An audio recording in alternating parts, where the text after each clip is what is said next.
Welcome to the Guy Pie Podcast, featuring Anthony, Chris, John, Sean, and Mark. This is a weekly podcast where five guys come together to make the ultimate conversational pie about the games they are currently playing. All right, welcome to the Guy Pie Podcast. I'm Chris. Joining me is Mark. Howdy. He looked very sinister right there for a second. Also joining me is Anthony. Hi. Sean.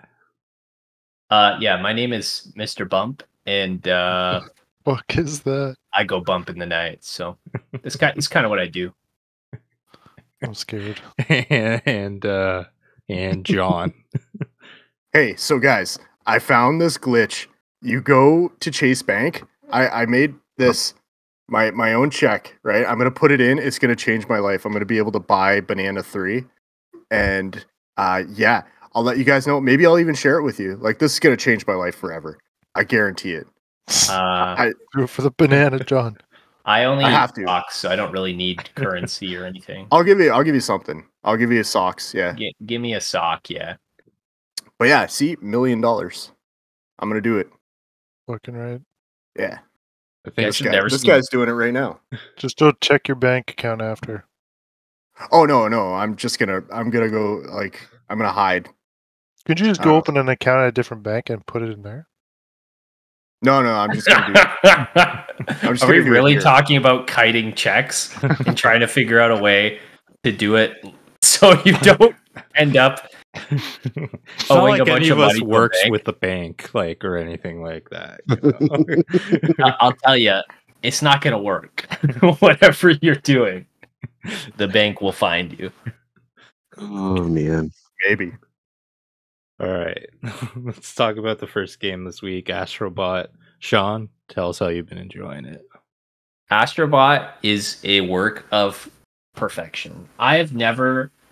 I mean, I like platformers, but honestly, like, outside of Nintendo platformers, I haven't really been a huge fan of a lot of them. Like, mostly because I haven't played them. So the fact that PlayStation not only released, like, a competent platformer and finally, like, has their mascot platformer they've been working on since, what, like 1994, is just incredible. And it's just an incredible experience. Like, everything about the game surprises me.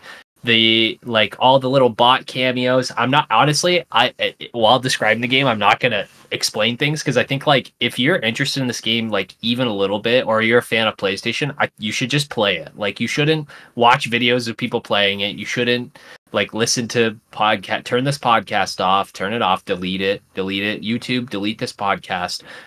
Just because, like, it's just pure joy. Like, me being in my mid-30s, I never thought I would feel joy ever again.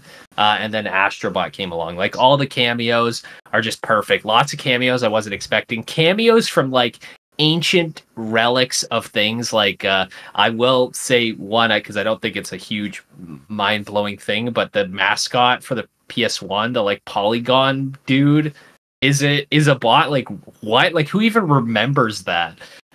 It's just so crazy that they put all this time and love and effort into the game. And that's not even discussing the gameplay. Like, the Easter eggs are amazing, and some people will just play it for the Easter eggs, but some of the mechanics, like, in the game, I would say people are saying, like, they rival Mario games, but I think, like, in a lot of cases, they're more unique than a lot of Mario games. Don't get me wrong, like, Mario is amazing. I love Mario Odyssey, I love Mario Sunshine, but I will say that every level is kind of a surprise for me. Like, there's so many different mechanics. I think I've only ran into the same mechanic, like, in the main levels, like, once or twice. And obviously, like, in some of the challenge levels, you'll run into a lot of similar mechanics.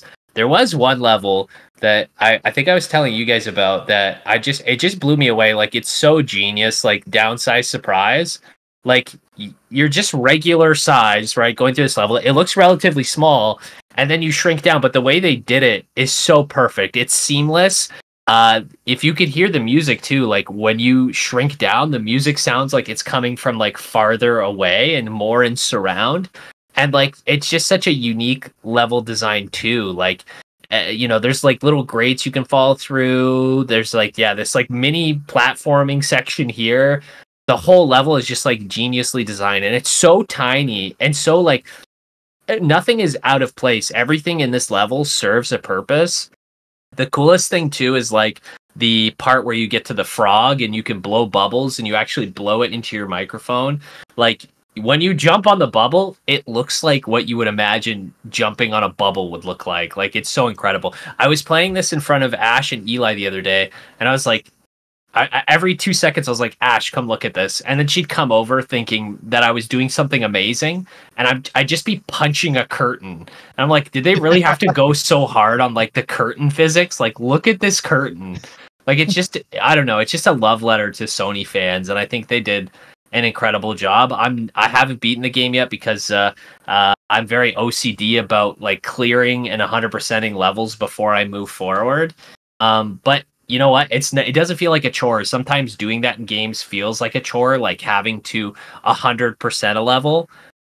In no way does this feel like a chore. First and foremost, is because like you're getting all those cameos. It's basically cameo porn, this game. But the cameos in some semblance like serve a purpose, especially in some levels, which I won't discuss because I think like experiencing it for yourself is really cool. But yeah, I would say this game is just perfect. Definitely like. Not only like am I thinking this is my game of the year, of course, we still have some year left. But I'm also thinking like this is probably my favorite platformer of all time at this point. Like most of the platformers that I've enjoyed in the past, I go back and play, and it's mostly a nostalgia thing because like if you're an adult and you've went back and played Super Mario Sunshine, you'll rip your hair out. Like that game is so unbelievably hard, whereas this game is very simple, but still challenging in some aspects as well. But the challenge isn't that the controls are mangled. The challenge is just the obstacles kind of in your way and knowing how to face those obstacles. The controls are very tight. Speaking of controls too, like the DualSense. Obviously, we had a lot of experience with what the DualSense could do through Astro's Playroom, and this just kind of brings it to the next level. Like you still have that haptic feedback whenever you're walking somewhere. You still get the feeling of like, oh, I'm on a metal ground, oh, I'm on glass. But on top of that too, like there's a microphone function like an old GameCube game, like or a DS game where you would blow in the screen to get things done. Like that functions as well. I don't know. This is just a masterclass on like platforming, I think. And I think that what I hope comes from this game is that Nintendo's like, look at this beautiful, high resolution, 60 frames per second game that is just perfection. Like, let's step it up a notch. And I'm not saying like Mario Odyssey looks amazing for what it is. And there's a lot of games on the Nintendo Switch that look amazing. But this game is so polished. Like everything has its place. I haven't had any glitches. Everything has been perfectly smooth. Like honestly, I just did a whole spiel about this. I could have just said it's perfect. I think in every way this game is perfect. This is my favorite part of the level, by the way. That just is so fucking crazy. But yeah, I love this game.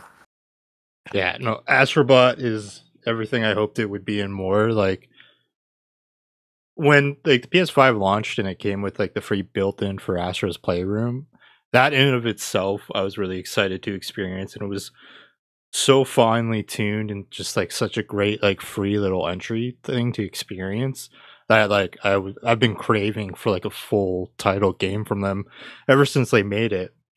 So when this was announced, like it was like a day one buy for me. And yeah, to what like Sean said, like the love of all these past like Sony titles in this game have brought up like so much nostalgia, like having had the PS1, the PS2, PS3, like being a PlayStation guy since PS1, like, and even the characters, like Sean said, like there are really, you could consider like obscure characters because like they're from games that aren't as popular, but like they have a legacy of themselves. Like I find myself appreciating when I come across a character, I'm like, who the fuck is that? And I kind of look into it, and it's just like a great way to like re-experience these things. And the coolest thing, without going into spoilers, is just the fact that the surprise of who they pulled into this game, because a lot of these, a good chunk of these characters are now third party, right? Like they're third party characters. They're not PlayStation characters anymore. So for them to be able to get the usage for these characters has just been fantastic. Yeah, like to echo what you said, Sean, too, like no performance issues. It's been extremely smooth. I am different in the sense we were talking about this earlier. With games like these, I like to go through the story and like not necessarily sweat the collectibles and then replay through. One of the big reasons I did that was you unlock this thing at a certain point called the changing room, which lets you put a costume on your Astro Bot. So like I kind of wanted to experience as much of the game as possible with that. So like instead of replaying these levels early on with just my regular outfit, I pushed for that. Yeah, no, it's been fantastic. The boss fights are so fucking well executed. And like like you said, the mechanics in terms like one of the nicest things is when you're introduced to a mechanic, like for example, the one that Sean was showing, like the shrinking one, it's not like something like that carries on for the rest of the game. Like a lot of time it's like condensed to like this level and maybe a couple other levels later on. They don't necessarily overuse them that much, and they kind of makes them feel more special. Like I loved Mario Odyssey, but like I obviously like the whole cappy thing was the main mechanic, right? Like, and obviously you could throw the cap onto other things to get how they perform, but like this just has such more variety to like what you can experience. And one of the things we were talking about in our group chat a couple days ago, what I really appreciate is how the developers made this game with the use of a small amount of buttons to make it as accessible as possible for kids, because like it makes a really good entry point for like children at a young age. Because like remember like Anthony, when like you were struggling to find something to introduce Link to, right, to help him get into video games. John, you were saying that you had Emmett playing this a bit. Like it's a really great experience for I think both adults and children. Like it's like a win-win for everybody. And like honestly, I do echo what you say, Sean, in that this is a perfect game, 100%. John, how are you feeling about it? This game is everything Mario wants to be. This is a masterpiece. It was not a day one for me at first, and then once you guys started talking about it, and I was like, I have to get it. I ran that day to go get it, and I am not disappointed. I love it. I love everything about it. I love the mechanics. My favorite thing probably is like just it's a sensory overload. Like punching small things like makes your controller vibrate a certain way, and it's just graphically just amazing looking. I just played through the level that Sean's talking about with the shrinking, and I got like I was not expecting that. I thought it was brilliant. Like it was absolutely brilliant. There's a lot of secrets too in this game. Like I have run into a couple like secret levels, like just they're not huge levels, but like you just go around the map and I don't know how much I can say about it, but like certain things happen and you do certain things and it'll unlock a level. Not like the portals in the level, but like the like in the actual like map. Mm-hmm. Yeah, man, I'm having a great time with it. I'm not too far. I just got to the second galaxy, so it's I can't wait to see more. Honestly, like there's so much to the game, so there's got to be a ton of like different cool looking levels that I'll be into. So, all right, Anthony, you are currently on a gaming break, but like, what are your thoughts on Astro Bot and all that?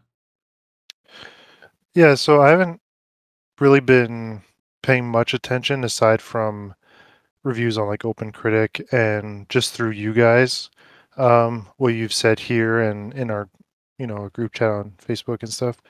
It definitely intrigues me, mainly for something in regards to Lincoln, whether it be he plays it or we play it together, or I play and he watches, a combination of the three.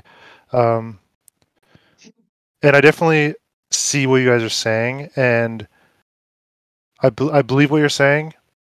I was thinking about it, and I'm like, I don't think I'm really that big of a platformer fan. Like I've attempted numerous Marios over the last couple of years, like a lot of the newer ones, and just other various ones, and even It Takes Two. Like I think you could say that's a platformer. Playing with Lincoln, like I did have some fun figuring out the puzzles. But as a whole, like I don't get as much out of it as I think I used to, like when I was a kid. Maybe that's just maybe there's a certain threshold I have to get past to hit that feeling, because like back then we couldn't, PS Plus Extra, I could play 10 different games in an hour, whereas back then I played 3 games in a year because that's all I fucking had.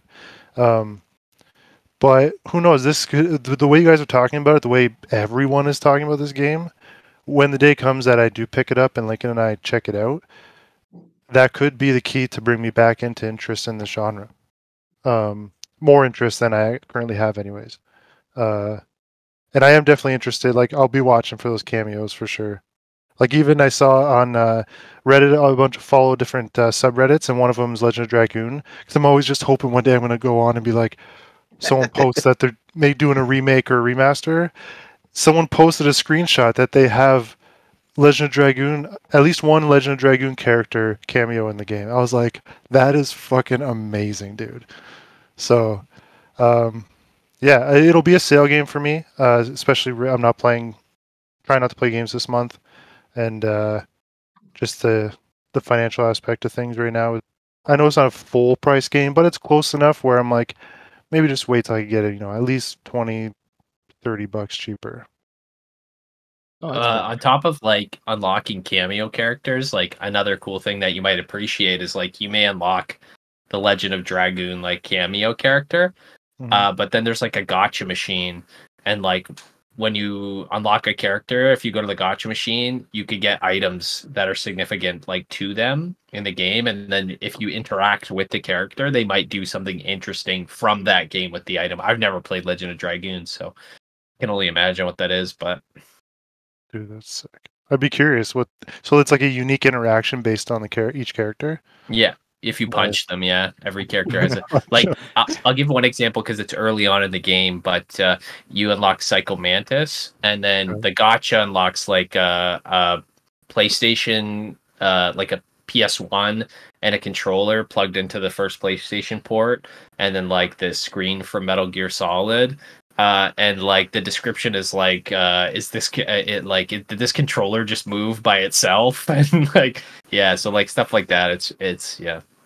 I wish I could go through and just tell you all the cameos because there's so many fucking good ones, but I don't want to spoil it. We have already said before in the chat, like Crash is in it. So like Crash's item is like the mask. I forget the name of it, but it just floats around with him. Is that it? I think it's Ooga Booga. I don't know. Yeah, it goes ooga booga when you put it on and stuff like that.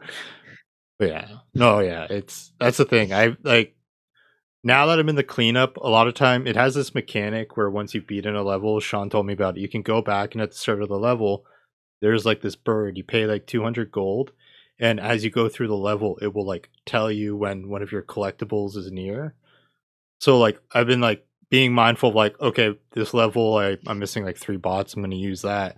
But like it's been so addicting, like being like, but I want to go to the gotcha machine and try to get like some more outfits or some more collectibles, and then I go down from like 2,000 coins to like 200 coins because I'm like, okay, I gotta leave at least 200 to do one fucking level with this thing. But it's so addicting.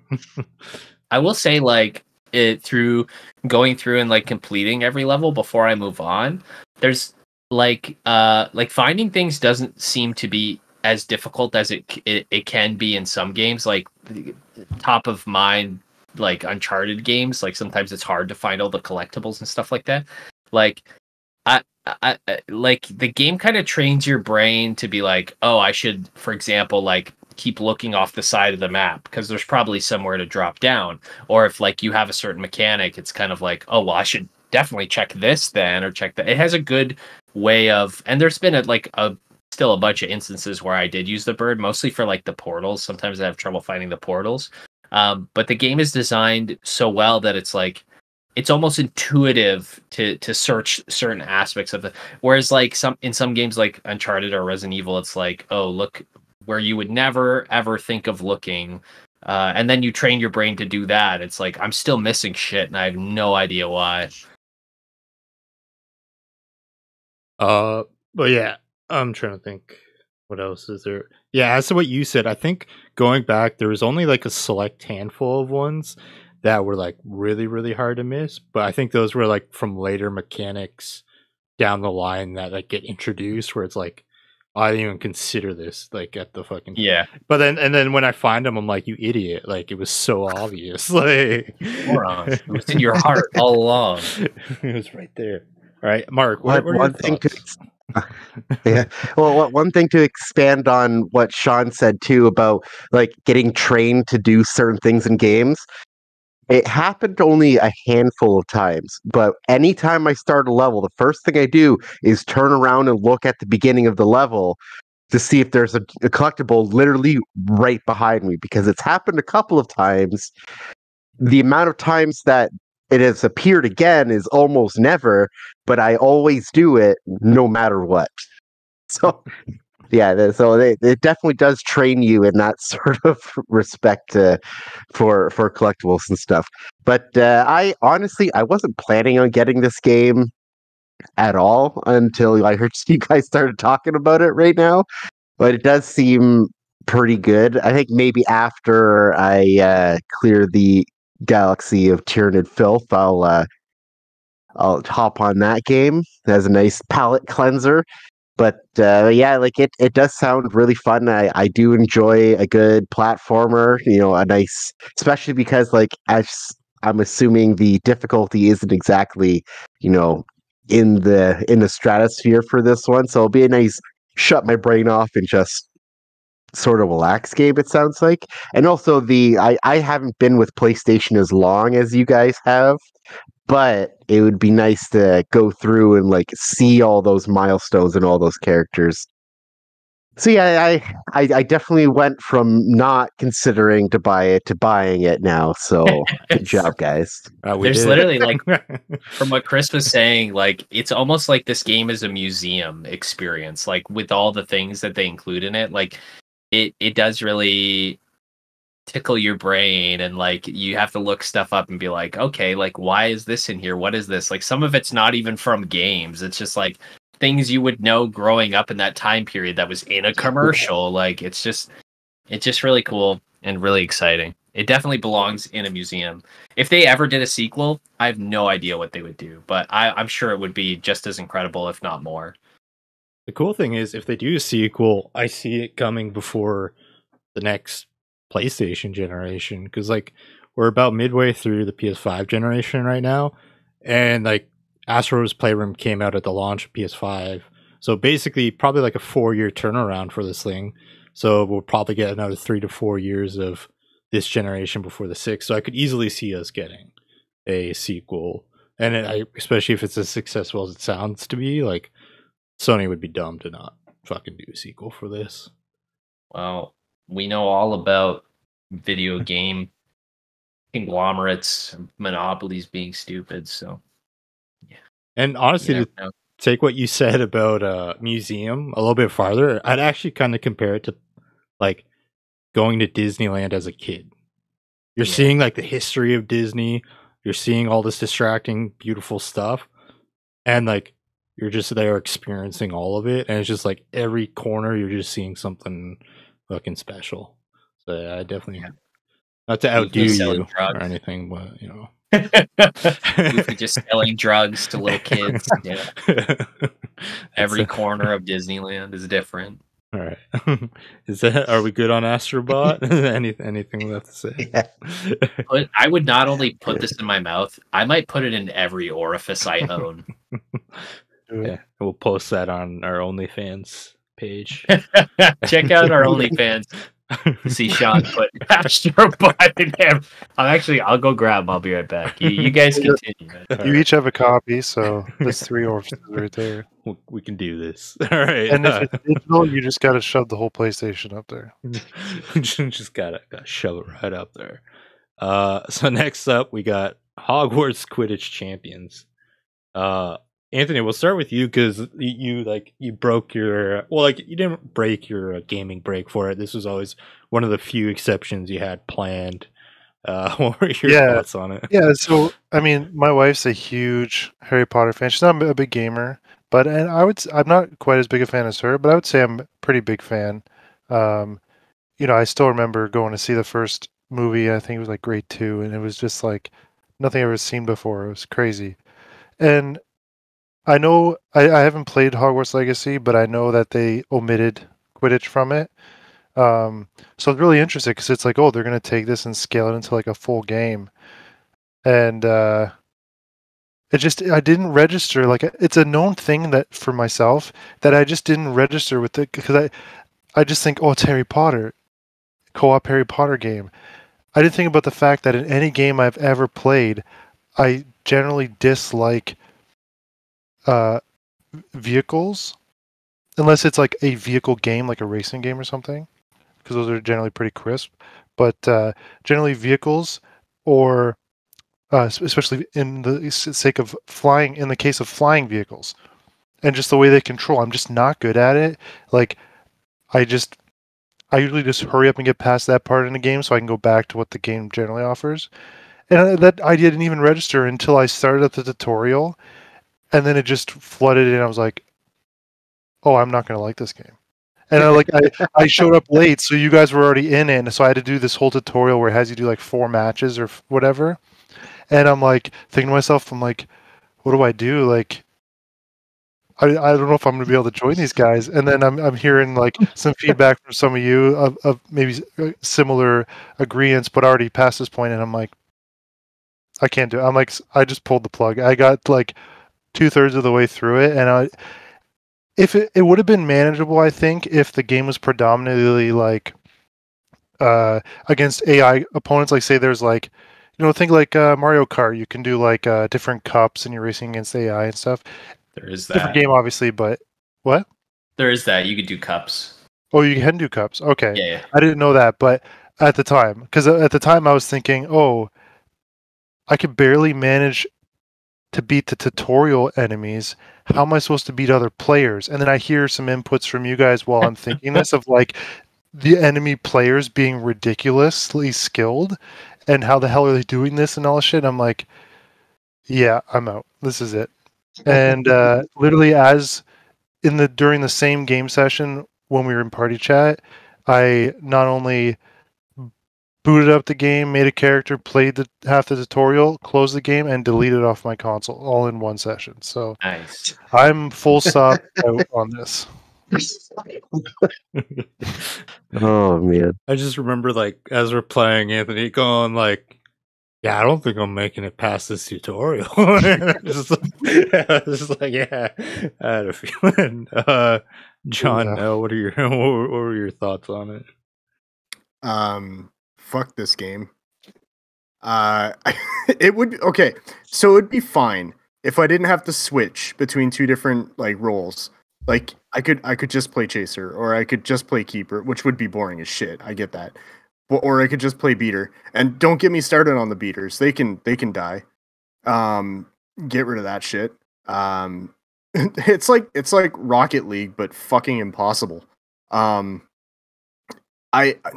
get people like this game, and I see why people like this game, but I could not like this game. There's nothing that could make me like this game.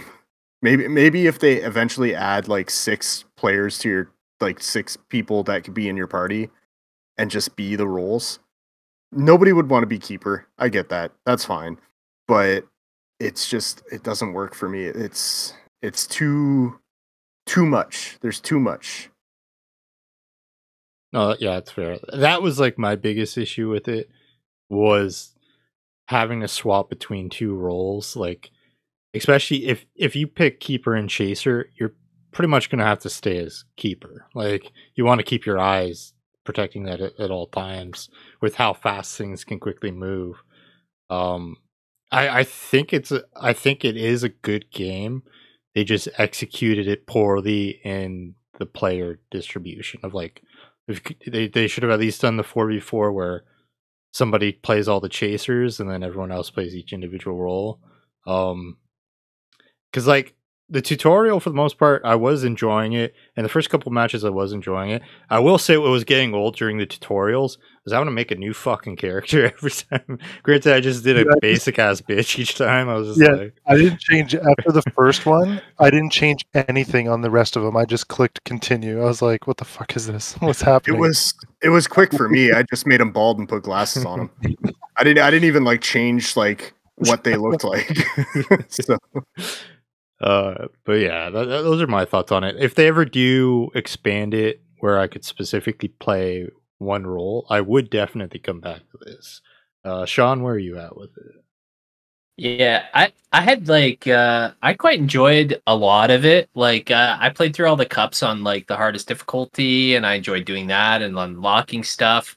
Like I enjoyed that kind of sediment experience, and then we all decided let's play online, and that's where the cracks started to show. Like not only with the gameplay, but it's like you can only play with 2 other people, and which doesn't make sense. Like you have all these players in the game, like why couldn't you play with a full squad? There's no private matches. Sometimes the customization gets all messed up and your character doesn't look like what you've spent hours kind of unlocking and stuff like that. So that was annoying. And then as we're playing online, it's just so unbalanced. Like because I like to play the Seeker, and I was killing it as the Seeker in like the hardest mode on the cups and stuff like that. Like I was completely wiping the floor. And then when you get online, like it's just you're getting hit every 2 seconds by the beaters. Like you can dodge. It prompts you to dodge, but if they're too close, you don't get a prompt. They hit you right away. Your character can just die. So if you're the Seeker and your character dies, well, that's 30 points to the other team unless your beater is good enough to kill them. Which like wasn't happening. Like it was just me dying. And then for some reason, yeah, John, you suck. That's what I'm saying. Okay, you're awful. Why did you pick beater? I would have loved this game if you didn't pick beater. But sorry. It was just frustrating, especially like so the way that the buttons are mapped. So this is how I hold the controller. Okay, this is how I've always held the controller. Feels good. It's pretty comfortable. All the buttons are within my reach. Okay. What I never have to do in video games is hold this button while I press this button while I'm still holding these buttons. But for some reason, and I'm sure you can remap it, but they defaulted it. So when you're the Seeker and you're holding, here, I'll turn this way for a demonstration. So you're holding your gas or whatever. You're also locked on. And this, by the way, this is the stick you use to look around. So you're looking around. For some reason, to tackle the other player, what they want you to do is bring your finger down here while you're still trying to look at what you're looking at. Press triangle and the direction to tackle the other Seeker. And it's like, that is so unintuitive. What are we doing? So I do want to pause right there because I am currently playing, and this is how I hold my controller. Yeah, but you're weird. It's not normal. That's not how normal people do You're it. describing how I Did you develop this skill, Mark? Because I have some choice words for you. For a normal person, I use like me, this finger for the back two triggers. I now have the bottom trigger, and then I have this finger using these ones, and my thumb using the stick. If I'm being honest, my fingers. I have never, and maybe this is just me, I have never used my middle finger while playing a game. Never. I always just use my index fingers on both keys, and if I need to press both at once, like I can figure that out. I don't know. Maybe my middle finger just isn't strong enough. Like this will be the thumbnail. But yeah, it was frustrating. It was unintuitive, and then just like I don't know how. Maybe I just suck at video games, but everyone was so good online. Like everyone was just absolutely killing it, and we just never stood a chance. And the AI, like there shouldn't be AI controlled characters when you're playing online. Like it's just a huge faux pas because you're putting kind of your gaming experience and your kind of competitive experience in the hand of a computer player.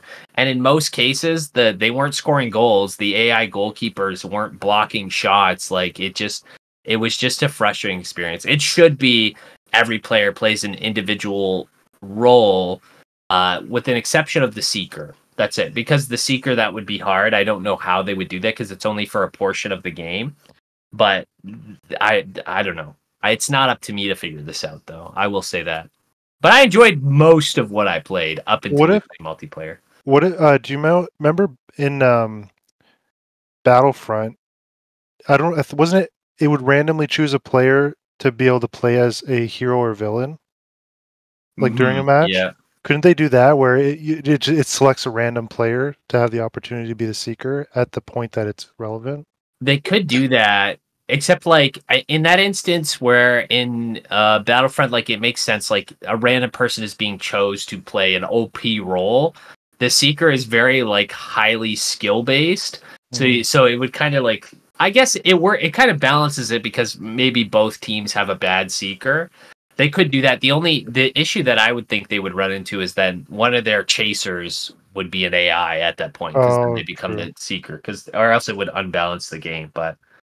Like I said, It's not up to me to figure this out, okay? It's up to the developers. They just need to rejig it, and I'll come back. That's all. Or just put it in a private match mode, and I'll come back. That's it.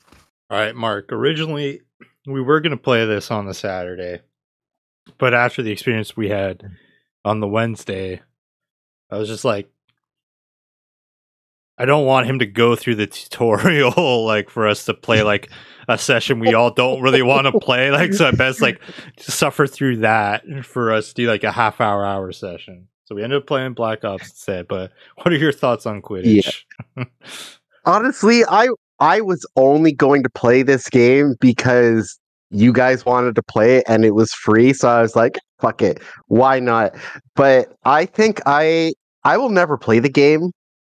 I think I enjoyed my experience with it, just listening to you guys talk about it. So I personally enjoyed the game just listening to you guys talk about it.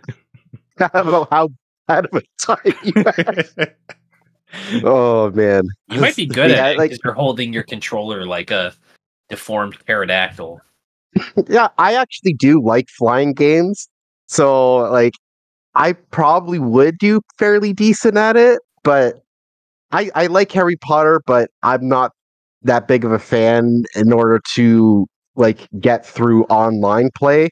Because like it's expanding on what you said there, Sean, like the single player one I probably would enjoy, but online, the one thing I've learned, if there's a skill to the game, I don't enjoy like PvP online play because unless I am paired with all the other good people and the other team is a bunch of trash, we don't get a single goal. I've learned that in every single one of these style of games that I've played. Like, I think not that it's the exact same type of game, but like Mortal Kombat is a good example of that. I really enjoyed the online play. I enjoyed playing my friends who are around the same skill level. Like, even if they're like a little bit above and they were beating us, it still was like a kind of close match sometimes. But then I played one match of Mortal Kombat online. I didn't even get to throw a punch, and I was destroyed. So, yeah, like playing online games against a bunch of people who are way too into it, not my thing. But like a private match game probably could be fun, which is weird that they wouldn't have that in there in this style of game, but I can't really make too many assumptions on it because I have never and will never play this game.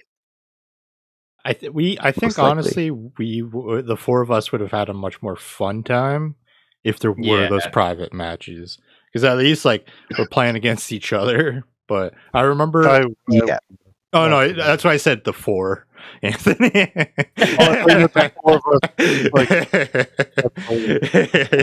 and I was including Mark in that. But whatchamacallit? Yeah, no, I remember like one match me and Alex get into. Off to a great start. I get 4 fucking goals within a minute. Like, we have a huge lead, and then our random was our goalie and just kept letting shit through, and then I was the chaser, so I'd go to get like the fucking I'd go to get the snitch and all that, and then I'd just get fucking lit up by their beater. So like we went from like within a minute a 40-point lead to losing 100 to 40. Like it was like it was awful. But yeah. Any final thoughts on Hogwarts before we move on? Why does it look like in the gameplay that Sean's shown, it looks like the other beater's trying to like intercept the other beater's what's it called? Quaggle bag or whatever? You can knock back the whatever that ball's called. You can knock, like, the beater can knock back that ball, and they can knock back the quaffle as well. They can't carry the quaffle, but they can knock things back. So can the goalie. That changes things a little bit. I'm not gonna play it, but I mean that it still changes things a little bit. All right. Next up, Mark, you've been playing Cult of the Lamb. How's that going? I have it. So I like it. It looked like a really fun game to start with, and it is fun. This isn't me about to start another tirade into how badly this game is, but it's a very interesting experience with my ADHD. I don't think I'll end up completing the game, but I've had a lot of fun with it. It's just it's so busy because it has a base building component to it, which is pretty fun. Like you get your followers, and then you can tell them like, oh, you're going to go chop wood, you're going to go get stone, you're going to worship, and like you gain like for the people who are worshiping, you get like devotion points, and that unlocks new buildings and so on and so forth. And then you go into the dungeons where it's like roguelike. Is that what it's called? I can't remember if like light or like. Is there one like of the rogues that carry over? Roguelite. Yeah. Yeah, roguelite. Roguelike would be, roguelike is when you are playing and then you lose everything and start fresh. Roguelite is like, okay, so it has an roguelite system. Yeah, so like pretty much you go in there, and then like you find like almost all like the mini bosses when you first encounter them, just like right there. You get a new follower, and then once you get back, then you like indoctrinate them into your cult, and then you try and build up the relationships between all your guys. The higher the relationship, the more stuff that they give you, like the more points they give you when you do your sermons. And like it's a very busy game. It's pretty fun. Like the hack and slashing is fun. You can get upgraded buildings where like you can choose one of your followers get possessed by a demon to come in and help you. And then like once your followers get to level 10 devotion, then you can have them kind of like give you buffs while you're in the dungeon. But like the followers are also like, I do understand why the followers are all fucking so stupid. And like one of the main things that like I'm only at the second level, and I have almost every single building unlocked because like the followers, if they poop somewhere, they just poop there and then they leave it. You have to get to a janitor's thing in order for them to clean it. But then they won't know how to eat by themselves, and the kitchen to get so you can stack up a bunch of meals that your followers will cook while you're away. You don't get that until the last tree. So pretty much I've been just gathering followers to get the tree up to get all that. But now since I spent so much time, my followers are getting old, and then they're dying, which spreads disease while I'm away, so I can't do super long things, or else I'll come back and then one of the followers is super pissed. I got to put him into stocks, and then I got to lecture him for 2 days on why the cult's great. It is a fun game. It's just like a little bit too busy, and I'm a little bit too much of like a completionist in some like of the sense where it's just like I can't have anybody be mad at me. I have to keep everything maxed all the time. And with this game, it's not fucking possible. It is absolutely not possible. If you want to do like a deep grind of the dungeon in order to get like good resources and stuff like that, you're going to come back. There's going to be shit everywhere. Everyone's going to be starving. There's probably going to be a dead body somewhere, and you have to spend half an hour fixing all that. Then you get it before you can even think about going back into the dungeon. But overall, it is a pretty fun game. Like the going through the levels is pretty. Like the levels are pretty fun. Just like the difficulty of like some of the things, and the base building is fun can be a little bit frustrating at times if you want to keep everybody alive. If you don't give a shit about them, you're just like, okay, well, I'm going to go away, and whoever lives when I get back, you'll be alive. Great. Then the game will be a lot better. But overall, it is a fun game. I would recommend people try it because it is a pretty unique experience for what it is. And yeah. As you're describing it, I'm like, you just for most of it, I was like, you just described what sounds like a parenting simulator. You gotta clean up the poop. You gotta feed them. You gotta lecture them. Essentially. You don't have to feed them. That's true. Yeah. Anthony, you're a parent and you played this. What are your thoughts on? Yeah, I actually downloaded it just before September hit, so I managed to get, I think, only like 2 or 3 hours. So nothing to write home about in the time I sunk. But the gameplay and the levels, like Mark is saying, I did have a lot of fun with that part, and I did I think 1 or 2 boss fights, not major ones, but they were really cool too. And I briefly started it on the village stuff, but I could everything Mark's saying makes sense to me because I started to get that vibe of I was only doing town stuff for a little bit and just seeing a lot of the different systems it offered. I already started to gain a sense of overwhelmed, I got far enough. I had the food, I had the temple, a couple other structures, and then there was the skill tree where you unlock buildings, but then the skill tree I think that carries over into the dungeon, and it seemed a lot of systems, and I at the time I was like, oh, okay, this is something I need to dedicate more time to, and I don't have the time because September was starting in a couple days. But after your descriptions, Mark, of the management side of it, I think it sounds a little too, not in depth, but just the way it seems to be balanced doesn't sound to my liking, I don't think. So I don't know if I will go back, unfortunately. But I might give it a try. If I find a window of time with nothing to play, I might read down, or it's still installed, but I might pop it open and try it just to see if I do vibe with it. But yeah, as far as the village aspects go, a lot of that does not sound up my alley. It's a very, very busy game. Yeah, from what I had seen, how I kind of registered it was, aside from all these unlocks and all the building and stuff, and I saw the aspect where you had to pick up all the poop and shit. I was like, oh, okay, so I'm gonna get materials and then come back, do some things, and then go out, get materials.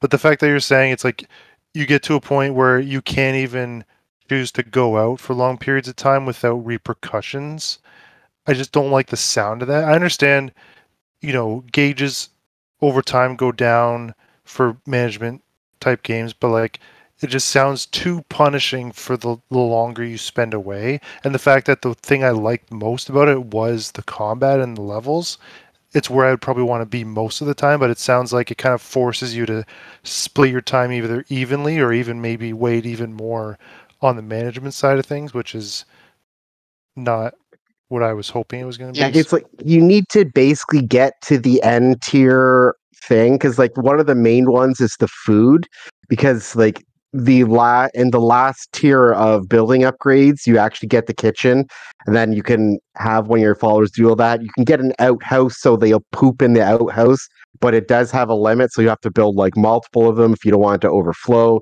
Then one of the last tier janitor stations, they'll actually clean it.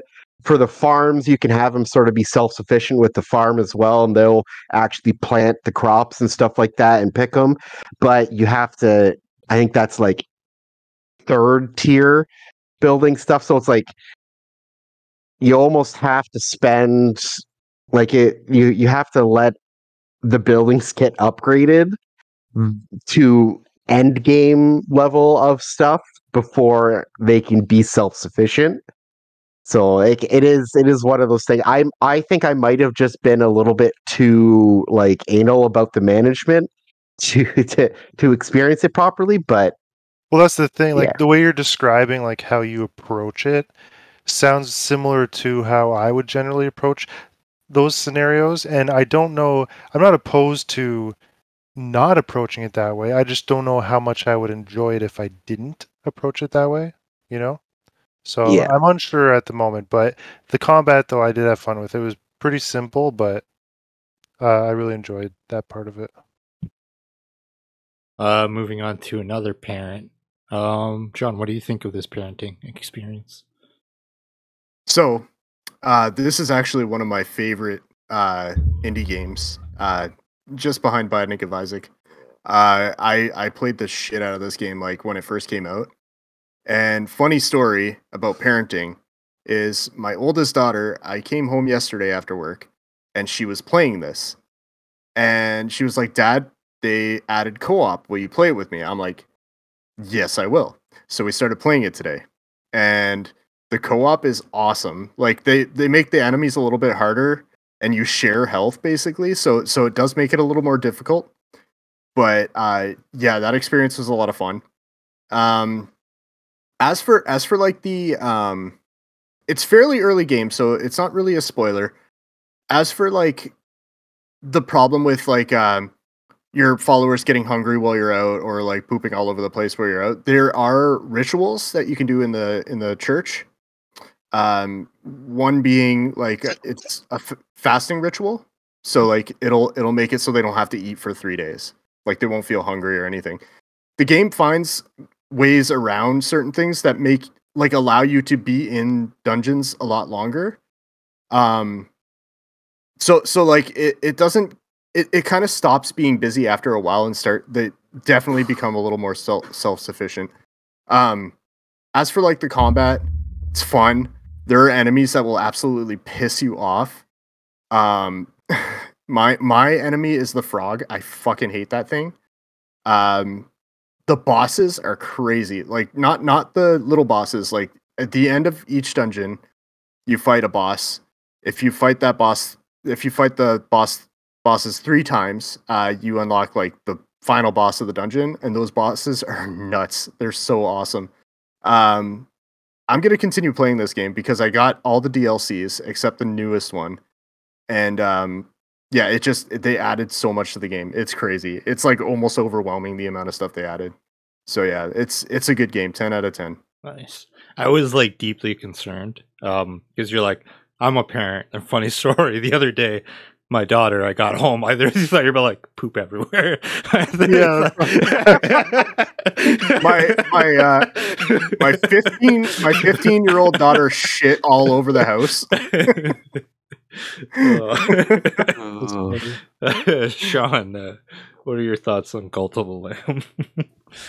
Yeah, it looks fun. I think I've always been interested in playing it, but never had a chance to. Will I ever play it? Find out on the next episode of Dragon Ball Z. I have it because I have the PlayStation Extra, but extra. Yeah, looks cool. All right. I like Lamb. Any final thoughts on Cult of the Lamb? Yeah, I think I'll give it one. Just off of what John's saying, kind of puts me a little more back in the middle, I would say. So I think I'll give it one more go, like probably in October or when I find the time. We'll see how I feel then. Lamb. We'll move on because some of us have to be dads in the morning. So, you know. Exactly. All right. Next up, Star Wars Outlaws. So yeah, I ended up sinking before Astro Bot came out 12 to 13 hours into this. Was really digging my time with it and was kind of like wishing I had a bit more time before Astro came out because I was thoroughly enjoying it to the point where once Astro Bot's platinumed, I'm coming back to this. I'm going to finish the story, going to get the platinum. I think the biggest thing, like hearing the feedback of reviewers about their issues with the game going into it, was thinking of the game as something completely different than I thought it would be. And that's as like an open world-ish RPG system, I kind of approached it as what if Star Wars did a video game based off of like the Thieves Guild storyline from like Skyrim. because like that's what you're dealing with. You're dealing with like these factions. You're stealing stuff. You're breaking into things. You're sneaking around, and I think taking kind of that approach to it, I was a lot more open to the experience. And like the world itself is really beautiful. Upgrading my ship in the speeder is really fun. To this game's credit, like what I hated about Starfield was I wasn't huge on flying the spaceship, and Starfield is so vast and so open. You're kind of stuck spending a lot of time in that ship going places. Where here I've found with like the spaceship, it's like the areas you fly in are much more condensed, and it's basically you determine how much time you're spent out in space. So it's kind of more experience how you want rather than forced to experience it how they want kind of thing. But like for the most part, gameplay is like smooth. Me and Mark were talking about this the other day. I am definitely glad I did not pay for early access, because then I would have got fucked over with my save and had to start over. But yeah, all said and done, it's not the Star Wars open world experience I was hoping for, but for what it is, I am enjoying it. I will say that. Mark, you're a Star Wars guy. What are your thoughts on it? Honestly, like it looks kind of interesting, but I'll have to wait until some more positive videos come out, because I've seen enough videos that have kind of soured any sort of desire to play this game. So like I think this is going to be, let them patch all the shitty stuff out of it before I give it a try, so I don't get that sort of like I don't want to compare it to Cyberpunk, because I know it's not that bad. But like I want to get like a pure sort of experience from it versus like oh here's this bug again, stuff like that. And also for me, like there's with Space Marine coming out, like I don't really care to even look at this game until after I've fully platinumed that game, because I'm so excited. Everything I've seen about that game has been extremely positive. So weighing the two against each other, like I have no desire to currently play this game. I will be interested to see the state of the game in like a month, giving them more time for the community to kind of like figure out all the bugs and stuff in it. But like the premise is cool. As I said, like I do love Star Wars, so I do hope this game sort of catches its proper footing eventually, and it is what the developers actually wanted it to be on release, instead of and as we were talking about, I still can't believe the fact that all the early access people had to delete their saves in order to keep on playing the game. Like, to me, that was kind of also put a little bit more salt in the wound of me wanting to play this game. Yeah, that was one of the things where it worked out for me, because I was really enjoying Black Myth. And I was like, oh, I do want to play Outlaws. And then I saw the issues with the saves. And I'm like, no, you know what? I'll just finish that platinum and then get to Star Wars Outlaws. So thankfully, by the time I started playing, that stuff was resolved. And I will say, too, like before I throw it to John, I'll throw it to you next. One of the things, too, with Ubisoft is they're infamous for dropping prices on games really quick for sales. Like last year, I got the Avatar game for 50% off 2 weeks after it launched. So like realistically, like, yeah, even if this is something you're considering, like definitely wait for a sale for. But John, what are your thoughts on it? Being a stealth game, I've really haven't been much into them. I think the only stealth games that like I really got into and I really enjoyed and could play just like religiously were the Metal Gear Solid games. This one doesn't interest me all that much. I've heard about like some game breaking glitches and stuff, and I mean, not most games that come out now, like it happens, right? But I'm gonna bring up Astro Bot again, where that game came out day one, and it's almost perfect. I'm sure there's glitches and stuff. Maybe just I haven't experienced them, but that's like a big like I love you from PlayStation and thank you for your money from PlayStation. Whereas this is kind of like a big like fuck you, like you play what we give you, right? I'm sure because Astro Bot they had a lot of the assets already because they came out with that tech demo, but it's still like a much better experience than something like this. It's comparing apples to oranges, but it's still, you know. And on top of that, it's not what I was expecting. Like I was expecting, yeah, a big open world Star Wars game. I've said it before. Like I was kind of expecting almost a like Red Dead in space.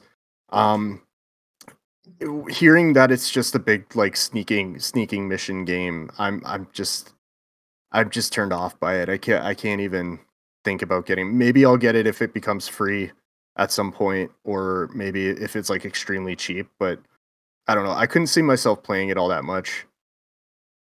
No, that's totally fair. Sean, how about you? What? Oh, sorry. John said Astro Bot, so I started playing Astro Bot. To be honest, I am not much of a. What is that? Oh, it's my microphone. I was like, what is that hairy beast? I'm like, not much of a Star Wars guy, unless it's like a single player open world Jar Jar Binks game. Not super interested. I will say I was kind of nervous about this game coming out because I counterpicked it in the draft. But the only reason I did was because it was Ubisoft. And I think like, oh wow. I'm watching. I have a YouTube video playing in the background that was just playing. There was a huge glitch. I wish was like the whole level just went black and it looked like they were underwater. I think most games now like have problems when you launch them. I don't think like deleting your save is a good way to fix a problem that people are having. I think like there's probably a workaround they could have done because that sounds really annoying. And what was the point for paying? Did they refund people? Because what's the point of paying for easy access at that point if you're losing your progression? Like, it doesn't really make sense. But I don't know. From what I'm watching on the YouTube video, like I will say it looks clean. Like the graphics look good. I like the overlay. Like I think it looks good. But yeah, not too much of a Star Wars guy. I like all the old Star Wars games, but haven't really played like a. I tried to get into Jedi Fallen. No, Survivor, whatever. Fallen Order was the first I did. Yeah, I did enjoy that game, but then it was like this is too much Star Wars, so I stopped playing it. But you know, to each his own, I guess. Release a Jar Jar Binks solo open world game, and then you'll have me. That's the next one coming. Anthony, how about you? Oh, I hope so. What are your thoughts? Yeah, I'm not really a Star Wars guy, so I never had interest in this game from the get-go. But then just the few voices I listened to in my head, or no, I'm just kidding, like in content creation and like games journalism reviewing and stuff, the few that I put a lot of weight in their opinions on this game ranged from not that great to decent, which is, you know, there's some standouts that really enjoyed the game. Like a great example, Gene Park. He had a lot of fun with it, which is great. And I do value his opinion on games, but the majority were in that, you know, not great to decent range. So then add on the fact that I'm just, unless it's with the lightsabers, and like I remember one game, Chris, you lent me on PC, and it was like maybe Jedi Academy or something. You can get different stones to put in your lightsaber and change the colors. Like that was so sick. But as far as like everything outside of like the Jedi and the Sith aspect of Star Wars, I just don't generally have an interest in it. So hard pass for me. Yeah, those Jedi Academy games you can get on PlayStation. We actually, me, Mark, John, and Sean, we played the Outcast, I think, a couple years back. Jedi Outcast, yeah. Oh, nice. And yeah, no, those are still fun ass experiences and shit like that. Yeah. Any final thoughts before we move on? All right. I guess I'd put it in my mouth. Put Mark in your mouth? I've been putting weird stuff in my mouth all year long. So yeah, he did at the gym earlier. Yeah. Well, don't tell anybody. I did that for you because having a hard month. Yeah. Right. Next up, Inscryption. Sean, you've been playing that. Tell us about it. Never heard of this game. I have no idea what you're talking.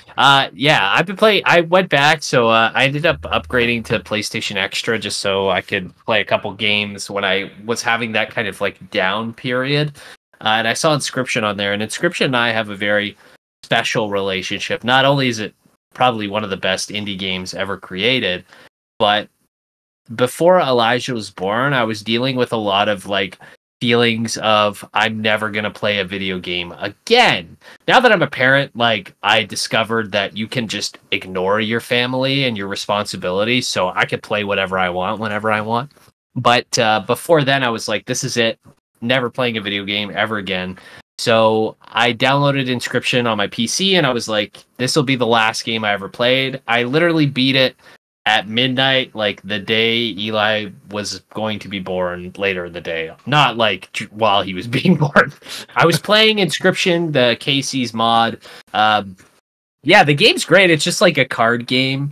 It's a roguelite card game where you as you play, you get cards. If you lose too many, I think 2. If you lose 2 matches, you go back and you start fresh, but you can unlock more permanent cards, at least in the main game. And the main game is actually split up into separate parts, the first part being the best. The other parts are good, but what kind of ties it all together and makes it kind of the perfect experience is the story it follows, because the story is essentially this guy buys a pack of Inscryption cards, like a real life. It's just a dude on camera. He's like a YouTuber who opens packs of cards, and he buys this old card game named Inscryption, and he finds like coordinates, and he goes and digs up a thing, and like cursed things start happening, and like there's like a mystery about this game, and the whole experience is really cool, like story wise. But what I really enjoy is after you beat the game, there's this thing called Casey's Mod, which is essentially just the first part of this game. It is a roguelike at that point, except you unlock like items you can get in it, but it's still a roguelike because you start from scratch with nothing or whatever. And it's a lot of fun. I went back to play it just so I can get the platinum, not realizing like because in the main game, easy, get all the trophies, no problem, took no time at all. But in Casey's mod, like you have to put modifiers on each run and like complete all of them, and it's super hard and it's taking forever. But really love this game. It's a lot of fun. I would highly recommend it if anybody likes like card games like Balatro, or if anybody likes like Undertale. It kind of has like that kind of similar kind of vibe in terms of like storytelling.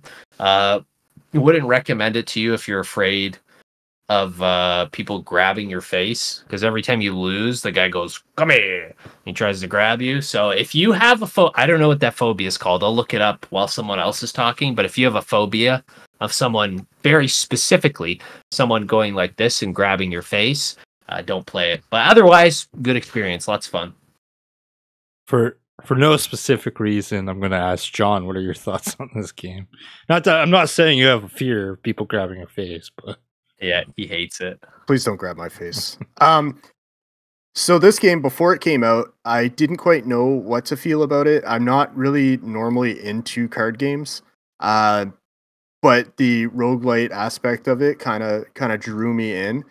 And actually, Sean gifted it to me on Steam. He heard that I had some interest in it. He gifted it to me on Steam, and I started playing it, and I really, really liked it. I have not finished it. I plan on it at some point. It's just like I can get burnt out of the whole card game thing pretty quickly. But it's really cool. It's really different, and each section of the game is almost a completely different game. It's crazy. The cutscenes are one of my favorite things because it's like live action. It's almost like a found footage type of thing. And it just gets crazier and crazier and crazier. So I eventually, when I finish the game, like I'm going to see the end of the story. I'm sure it's great. Like the story that I experienced up until the point that I stopped was amazing. Yeah, I don't like people grabbing my face, so I don't know if I'll ever go back to the first part of the game. So I don't know. It's called phobia, but it's more so of a fear of being touched. So there's no and this specific phobia. This game was so like influential that it actually spawned like the you versus the dealer type game, like shotgun roulette and stuff. So it goes to tell you like how good of a game it is. All right, let's switch it up. Anthony, you like to grab people's faces. What are your thoughts on that? Well, so I don't know why, but this conversation about this card game just made me realize, like, I did it without even realizing it, because I think the idea of games on the phone is just so low tier a lot of the time in the gaming world. It didn't even register that gaming on my phone would be considered gaming. So I don't know if I have interest in this game, and I don't like card games, but I just realized that for like the last couple days I've been playing Yu-Gi-Oh! Duel Links on my phone, which is a card game, and it's a game in the month of September that I wasn't supposed to be gaming. So And I did it, and I didn't even register that I was doing it. But no, I don't know if I necessarily, because I mean, what's pulling me to this, the reason I mention it is because I'm like, yeah, I don't like card games. I'm like, but I'm playing one right now. I think it's the Yu-Gi-Oh! Nostalgic factor that's pushing me through. But in general, yeah, card games they're like, as much as I enjoyed my brief time with like Midnight Suns, what inevitably made me drop off was just the fact that the card aspect was just too ingrained in like the general function of the game that I lost interest, not in the game as a whole, just that the progression was locked behind playing with cards. So I don't see myself playing it, but it does a lot of the like the setting, like in the video you got up, it does look really interesting, like the art and the kind of like, what would you call that, like it's very dark and like spooky looking, Atmosphere? Atmosphere, yeah, that's the word. I know things. Stuff. Mark, you know what what? Mark, you like having your face touched, but only when you're touching someone else's face. What are your thoughts on this game? It's a double Dutch rudder. I'm trying to picture that right now. I don't know. It'd have to be very specific circumstance, but I wonder if that's how two blind people introduce you. anyways, so the game does sound interesting. I actually do like card games, so that does sound interesting. But he said it's on Steam as well, and I still have that $30 gift card. So maybe it's fun. It's a lot of fun. It's just like you build a deck from like every time you die, you rebuild your deck. And like there's like, so one of the cool things is like what you're seeing in the video, like this possum has like a death symbol on him, and this elk has like a line of death symbol. So each card has like not each card, but most cards have like specific symbols that allow them to do specific things within the game. And as far as like deck building goes, is like, yes, you could build your deck with all of these cards, but you could also sacrifice cards and put their skill on another card. So one prime example of that would be there's one symbol that essentially is like you can attack 3 spots at once. It comes on a monster that has 1 attack, 1 health, but you could put it on a monster with like 7 attacks, 7 health. So you could actually like break the game through what you're building. So I definitely recommend it if you are thinking about buying it. It's so much fun. it does sound very fun. I know you like I might it is genuinely one of my favorite things to do, because like they're what Bravely Default, I found a build where basically I could not be hit and I will always hit you for max damage. And it made the very ending of the game very easy. But yeah, that game does look pretty fun. Maybe I'll look it up and see what I can do with that free $30 I got. All right. So, Chris, you like to touch your own face. What are your thoughts on this? I know this is a game I have been eventually meaning to play. And you said it was on the premium or the extra, Sean? Yeah. Yeah. So I think I'll download that eventually, give it a shot. But when I get the time for it, I think that'll be the big deciding factor. Any final thoughts on Inscryption before we move on? Please don't grab my I face. don't touch people's faces. It's weird. Okay, all right. Sean doesn't speak for everyone in this party chat. All right, you know. Since we're talking about card games, I want you to take a look at this. Oh, it's fancy. It's time to It's fancy. Oh, shiny! Blue Eyes Ultimate Dragon. For audio listeners, Anthony just whipped it out. Blue Eyes Ultimate Dragon, dude. All right. He whipped out his one-eyed ultimate dragon. John, you've been playing Code Vein. How's that going?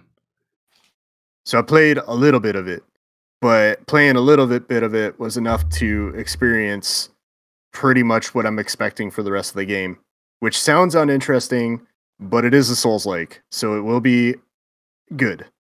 It's better than I thought it would be. A lot of people like this game. A lot of people don't like this game.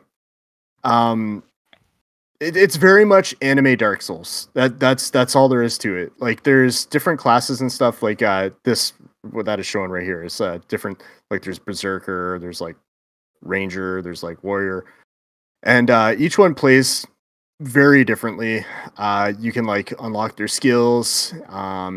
Once you unlock their skills, you can like mix and match it between different like different classes. So that's where you get kind of your builds. It is very difficult. I think the first boss, which is supposed to be the easy boss, I died on once, which is fine. But the second boss, which is like this weird, like butterfly lady with no legs, she killed me like 5 or 6 times, and that was a little bit annoying.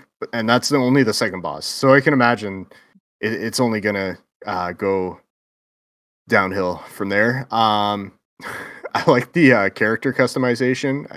Anthony, I believe is a fan of it as well. I made a lady, and her outfit is just a towel. So that's cool. So I'm killing shit in a towel. Yeah, it's anime Dark Souls. That there's not a whole lot to say about it. It's fun as fuck. It's hard as fuck. And I'm gonna keep playing it after Astro Bot. Nice. Mark, I can't remember. Have you played this one? Yes, I'm only a few trophies away from platinuming it, but they're multiplayer trophies. So once I figured that out, I said, not going to do it. But now that John's playing it, I may load her back up and remember how the hell the game works. And the only trophies I'm missing, I need the other 2 endings, and then I need the 2 online trophies, which is like send a gift to somebody 20 times or 30 times and become a level 30 follower of that person. So maybe, well, I guess I should be doing that right now, playing it with John, so I could get the level up going. Well, you're playing Astro Bot though right now, so maybe I'll download it and get it ready for if he's ever playing, and then we can go. But it was a really fun game. I don't remember too much of it because it was a long time ago that I played it, but I do remember it was pretty fun. I think I might have told you guys to play it at some point, but I don't think you guys, like, it was in the middle of like a game wave as things usually are. Yeah, it was a fun game from what I remember, and like it did have a nice degree of difficulty to it, and some nice skill building that you could do with the combos and whatnot. But yeah, it was a fun game, and then if anyone wants to try it out, I would recommend it if you're looking for a game that's a little bit of like a harder pace to go with, and if you like fighting in towels, because we've established that you can do that. All right, Anthony, you like anime, you hate Dark Souls, you like towels, people on towels. What are your thoughts on this game? Well, I've known about this game for a while because, if you ever go on an adventure to try and discover what is offered on the PlayStation service as far as fan service games, this one is on many lists for the character customizations, more specifically the female characters and the outfits. And for the longest time, I was like, I'd be like, oh, and then you click on it and I see, oh, Souls-like. There's only one time I think when I gave in and tried it, because I think it was on like a dirt cheap sale. I think, like you mentioned, I think it's now in the catalog, which I have, but I actually own the digital copy. But yeah, I played it, and this first boss John's talking about, where he died once, I've never even seen that boss because I didn't get to it because I enjoyed the character customization part, but I didn't. I think I only fought maybe 4 to 6 enemies. It was the enemies themselves. I kept dying. I'm like, I'm just not cut from the cloth that Souls players are, man.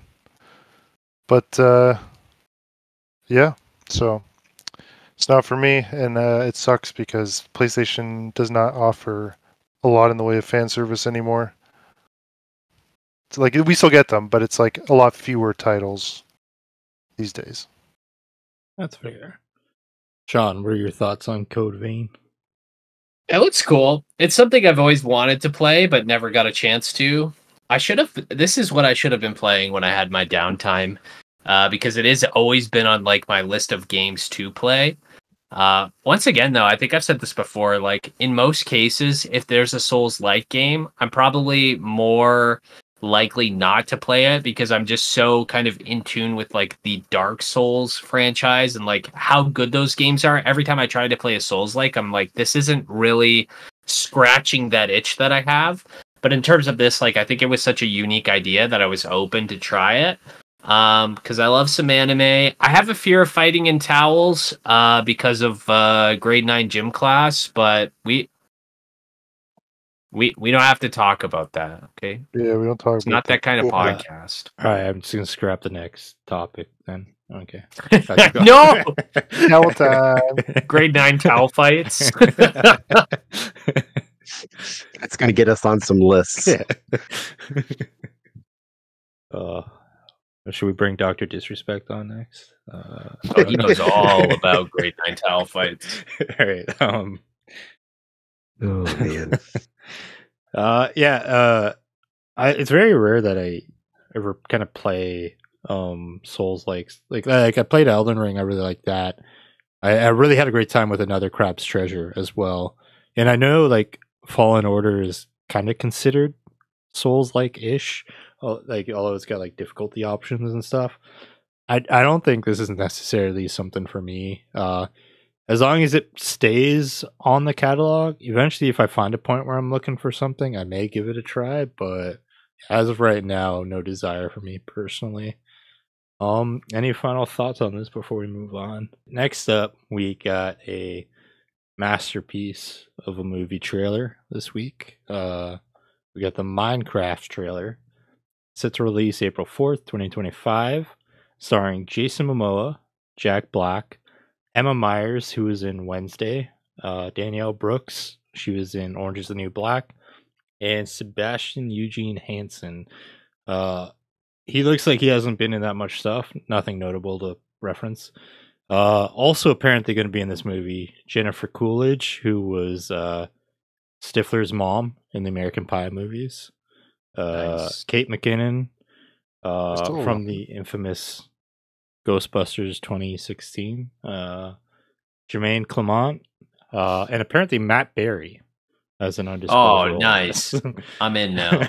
Directed by Jared Hess, who made Napoleon Dynamite and Nacho Libre. All right, I'm out. Oh yeah. I'm gonna go based off who's most excited to who's not most excited. So, John, you're super excited. Tell us about it. I am Steve. Fuck. Fuck. I've watched this movie trailer twice just to laugh.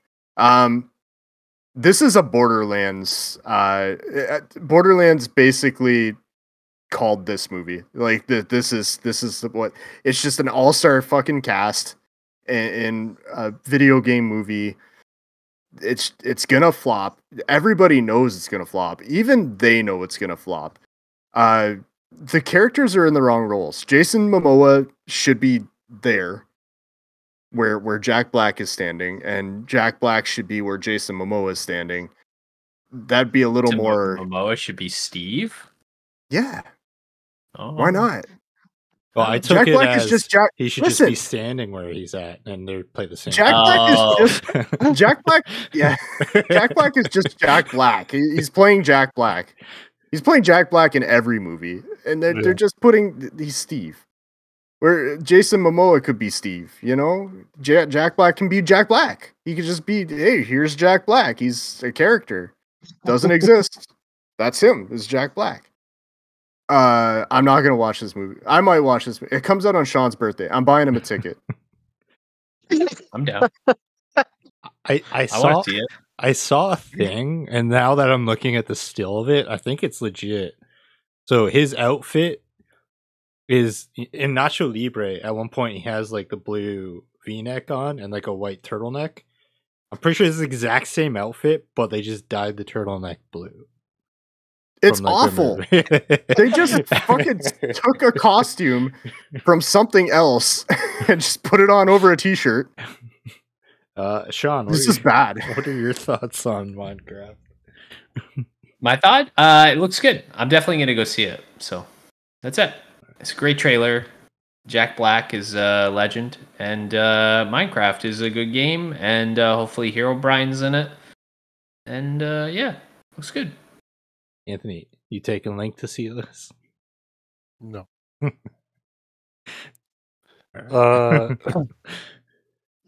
All right. Mark, what are your thoughts on this? I can't say that I have a lot of thoughts. It looks like I'm very curious to see how it does when it comes out, because I was kind of expecting a little bit more animation on the main characters' parts. I didn't know they were just going in there with real people. I thought it was going to be like a fully animated movie. So yeah, I mean, it's already curved my expectations significantly. So I thought we were getting a bunch of voice acting going on, and we're not. So I already have to completely reformat what I was expecting. And I've been enjoying reading all the stuff on the internet complaining about it, though. So yeah, we'll just see how it goes. I don't think it's going to be as bad as a certain release was, but time will tell. It looks interesting at the very least. Sean, can you do me a favor and change the still from Jack Black to Jason Momoa? Yeah, for sure. Sold. No, not really. But yeah, no, I wasn't expecting them to go Space Jam with this, you know? Like having the real life people, like you said, Mark, the real life people with the animation. Like I think I would have like appreciated it a lot more initially. Like I like the animation of the world. I like how it looks. I would have liked the characters maintain like their looks. That being said, if this has like an actual Minecraft animated character of Matt Berry in this, I will go see this movie. Right there and there.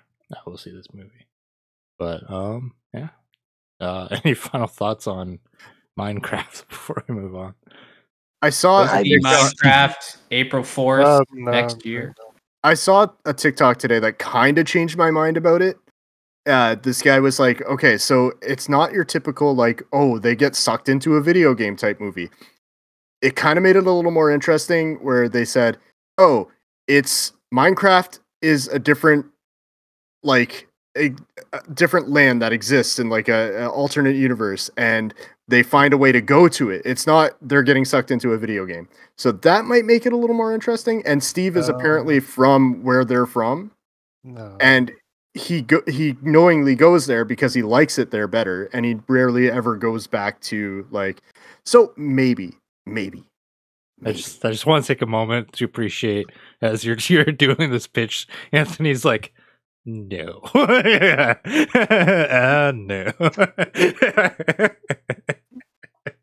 Am I doing the Momoa face? You need the pink jacket. I think you need the pink jacket. I have that jacket. Me too. All right. Next up, Concord has gone offline. The game shut down September 6th. Oh, yes. Early access for the game started on August 20th. A blog post was released September 3rd, 2024, 2 weeks after the game launched out of early access. This is a quote from Ryan Ellis, the game director. While many qualities of the experience resonated with the players, we also recognize that other aspects of the game in our initial launch didn't land the way we'd intended. Therefore, at this time, we've decided to take the game offline beginning September 6, 2024, and explore options, including those that will better reach our players. While we determine the best path ahead, Concord sales will cease immediately, and we will begin to offer a full refund for all gamers who have purchased the game for PS5 or PC. If you purchase the game for PlayStation 5 from the PlayStation Store or PlayStation Direct, a refund will be issued back to your original payment method. We'll keep you updated, and thank you again to all the free runners who have joined us in the Concord Galaxy. So, I'm going to throw it to Anthony first, because when we talked about this 2 weeks ago, Anthony was said, it'll be interesting to talk about this game 2 weeks from now to see where it's all at. So, what are your thoughts on all this? I mean, honestly, it's a smart move on their end. Like, just seeing more information of, from before the game released up till now. Like, one thing I heard talked about was how there was more players at the closed beta, like where you had to pre-purchase the game, than there was at the completely open one. Which, like, that's a huge red flag. Like just things like that, and just a lot of the criticisms. I know there's some more aggressive criticisms that, people just jumping on the hate train type stuff, but like there's a lot in there that's legitimate, I think, at least in my opinion. Although I guess technically I can't speak too much towards like it as a genre because I don't play it very much, but yeah, I think it's really the best move. I do hope it comes back in some new form. There is some people speculating like whether they write it off, although I don't know if they could do that since they officially released it already and then removed it. So I don't know if there's some way for them to still do that, but yeah, it's just one of those things, man. They tried to chase a trend too late in the trend, and like they're suffering for it. I feel bad for the studio. I don't know if you've seen some of the tweets going on.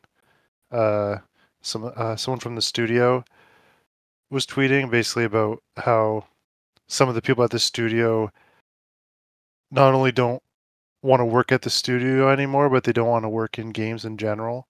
More specifically, some of the people involved in the character designs. Yeah, so I feel bad for them. But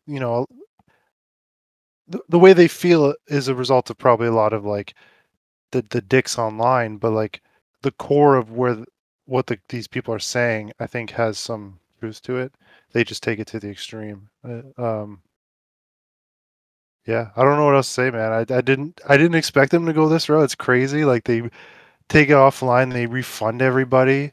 Like that's crazy. That is just crazy. Like that does not happen, Like but I think ultimately it's for the better for Sony. I mean, unfortunately, I think the studio is going to probably close. Whether they keep any of the employees, I don't know, but probably not. It does bring the question that we talked about on Sega Symbols is like, why did they buy this studio? Like so late into the development of this game, a studio they've never worked with prior. They took such a huge gamble just because they're like, oh, games as a service, we need that. Buy them.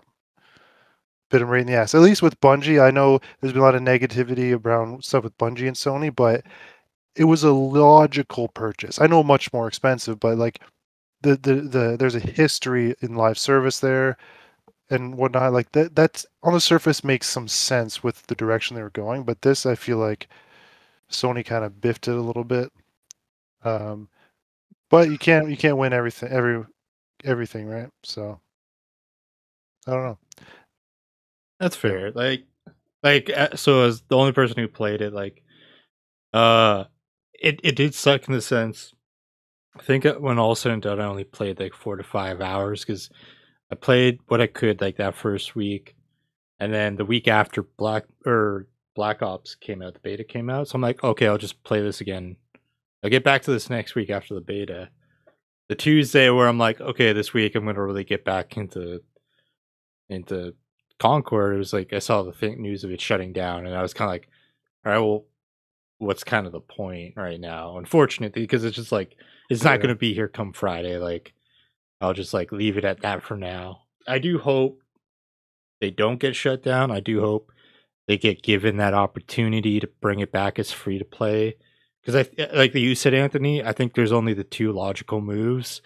That is either the write-off, but like you said, I don't know if that's even possible considering they had released it, right? Like it's like, because if that's the case, I kind of get worried with that because like with like the future, right? Like that could set precedents where I don't know. I could see companies exploiting stuff like that. Regardless, the only other option is the free to play model, which I think it truly should have released that because that way you get most people in the door. Because realistically, the groundwork for the game is there, as we talked about in our chats before. They all they need to do is rework it as free to play and just rework the character designs, like make them more like enticing to play as. Like they could even keep the base character designs, I guess, like right now, but just make really cool cosmetics or something. Cosmetics, yeah. Like I think they got to lean to the cosmetics. Like it baffled me when I first saw what the cosmetics were in the game, where it was literally just the same thing, but like some spots on you change colors. Like, wasn't that the only real? It was like shaders essentially, not really cosmetics. Yeah, but no, it's like, just Sorry, go ahead. Oh, no worries. No, it is like a bummer. I do feel for the people who worked on it because, like, to the game's credit, with like John and Sean, with how much we were talking about the polish of Astro Bot and like no issues, that polish was here for this game. It was a really well crafted, well running first person shooter, which like we've seen a lot of games launch in really rough shape. Like it's like it was kind of amazing to experience that, like to be like there's no fucking issues. But do you mind if I interject real quick? Yeah, no worries. One thing I forgot to mention is like we talked about it briefly as well. That system they implemented that kind of forced players to constantly swap characters for these buffs, which from the anecdotes I was reading of people that were put out reviews or like that talked about their experience, where it was like it was so hard to play and balance out your team because everyone was just switching constantly. And then say you were doing it too, there was always a chance you finish your rotation and you're like, okay, now I can go back to my main. But you can't because someone else is your main. And it just sounded like the balancing across like this probably wasn't a frequent issue every match, but it sounded like they were saying it was frequent enough to note that it was happening. But like we talked about, there's ideas they could have done with this system that could have had the system but not been as egregious, like having the buffs last 24 hours and reset on a daily reset timer type deal. So if they do come back in some form, they should consider revisiting that system. Because I think the idea of trying to be unique and adding something new to that genre is cool. I just think the idea they came up with wasn't necessarily a great one, unless they can rework it to something a bit better, in my opinion. And keep in mind, my opinion on this is from someone who doesn't play this genre, so take that for what it is. No, that's totally fair. Like I found with myself gravitating toward like who I was heavily playing was a healer type character. So I basically went for like 2 out of the 6 buffs. So like I'd play as one character that gave an increase to my healing. Then I'd swap to the healing character, and by playing as that healing character, I would get, I think it was like increased stability. So like it was like, granted, not everyone's doing that. Everyone's playing for like, oh, they want to get all 6 buffs, right? Like, which gets problematic. But like, I found like that system cool in that perspective, being like, oh, you can kind of like fine tune your perks, like your bonuses in that sense. But yeah, like what we talked about before, I do agree on is doing like a daily reset for it encourages people to play as these different characters, but not consistently swap to the point where it's ruining the experience for others. Yeah, like 100%. every match. Mark, what are your thoughts on the Concord news? I didn't really have too much of an opinion of the game beforehand, and like at least they're giving people their money back. So like it sucks that the game was received the way it was, but like from everything I've heard about it as well, just like as you guys were talking about the cosmetics, I didn't look too much into it, but I did see like one of their legendary cosmetics, and I was looking at them like that looks like the second cosmetic you would unlock for a character. Like it's like here's a free cosmetic to show you like what's going on. I didn't really delve too deep into it. It just wasn't a game that ever really interested me. But yeah, like they definitely should have released it as a free live service game with like compelling cosmetics to drive up their sales. Because I was actually just watching a clip on TikTok earlier. I've seen it before, but luckily I just saw it before we watched this. It was I think it was Pirate Software. He was talking about how one of the main reasons why cosmetics is so popular among like a lot of developers nowadays is the entirety of the profit of StarCraft 2 was dwarfed by a $15 horse in WoW. So like that one horse that you could buy in World of Warcraft made more money than the entirety of the sales for StarCraft 2. And so it's just like when that's so prevalent in the gaming industry, to ignore that in a game, well, and especially in like a sort of style of game where your main source of income is from microtransactions like that, it blows me away that they could ignore that. No, that's 100% on point. Because yeah, another example, like look at Fortnite and like the behemoth it's become of just like sales by just cosmetics and battle passes and stuff like that. Like how I'm guilty of buying 2 skins for that game, even though I never played anymore, just because it was Venom. Just downloading it just to buy them. Like a good cosmetic can go a long way for fucking sales, 100%. Like as you just proved with the whole StarCraft 2 thing versus the World of Warcraft with the horse, which is just ridiculous. But John, what are your thoughts on this? You guys are all robots for me. You guys keep freezing. Really? I just had a massive leg spike. So it might just be a general thing. It's happening again, but it's in reverse. Everyone sounds good on my end. Yeah, everyone's good. I forgot what we were talking about. Concord. Concord. Yeah, so good guy developers, I guess, kind of, maybe. I don't know. They're doing the right thing for the company. They're taking it offline. It might come back. It might not come back. Comes back free, I'll play it. I'll play their game. I'll buy some cosmetics too. But yeah, no, good move on their end, refunding and being good guys. Yeah, I think if they dragged it out like a couple months, I think that would have done more harm than good for sure. What I'm 100%. worried about, to be honest, though, is like with this situation, like the reception leading up to release, the abysmal like player numbers, like it's huge news what they just did too, right? Like it's all everyone's talking about. Like if they do come back, like are people gonna show up? Like, yeah, people will, but like how many? That's the question. Like, think of the studio costs money whether that game is released or not. They pay these people like paychecks. Like the studio costs money to operate.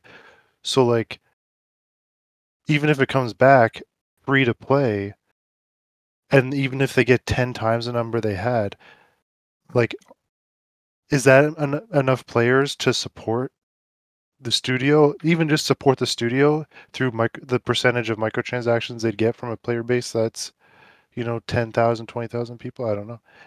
I mean, we would hope that they would see a much bigger number, but I don't know. Especially when they choose to come back, because Marvel Rivals is just around the corner. There's only so much market share. Yeah, no, that's definitely fair.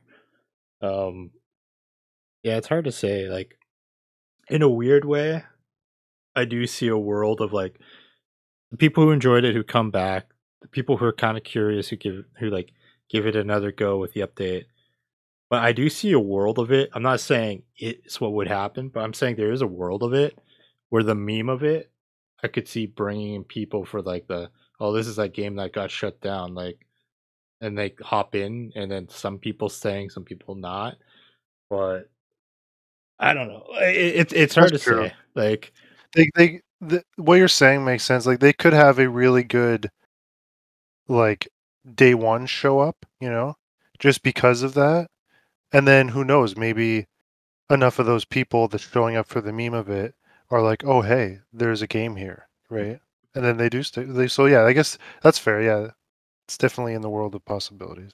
the power of memes, man. You never like remember when, what was it? The Rise of Gru, where like all like those like teenagers and young adults like dressed up in suits and went in crowds to go see that Minions movie and all that. And just because of the meme. It's like, The internet is powerful. Barbenheimer? oh dude. Yeah, you can never underestimate the power of a good meme. Again, I'm not saying like that is what would happen, but I do see a world where that could happen. Speaking of memes, Sean, what are your thoughts on this? Are you saying I'm a meme? Who's saying you're mean? Calling me a meme?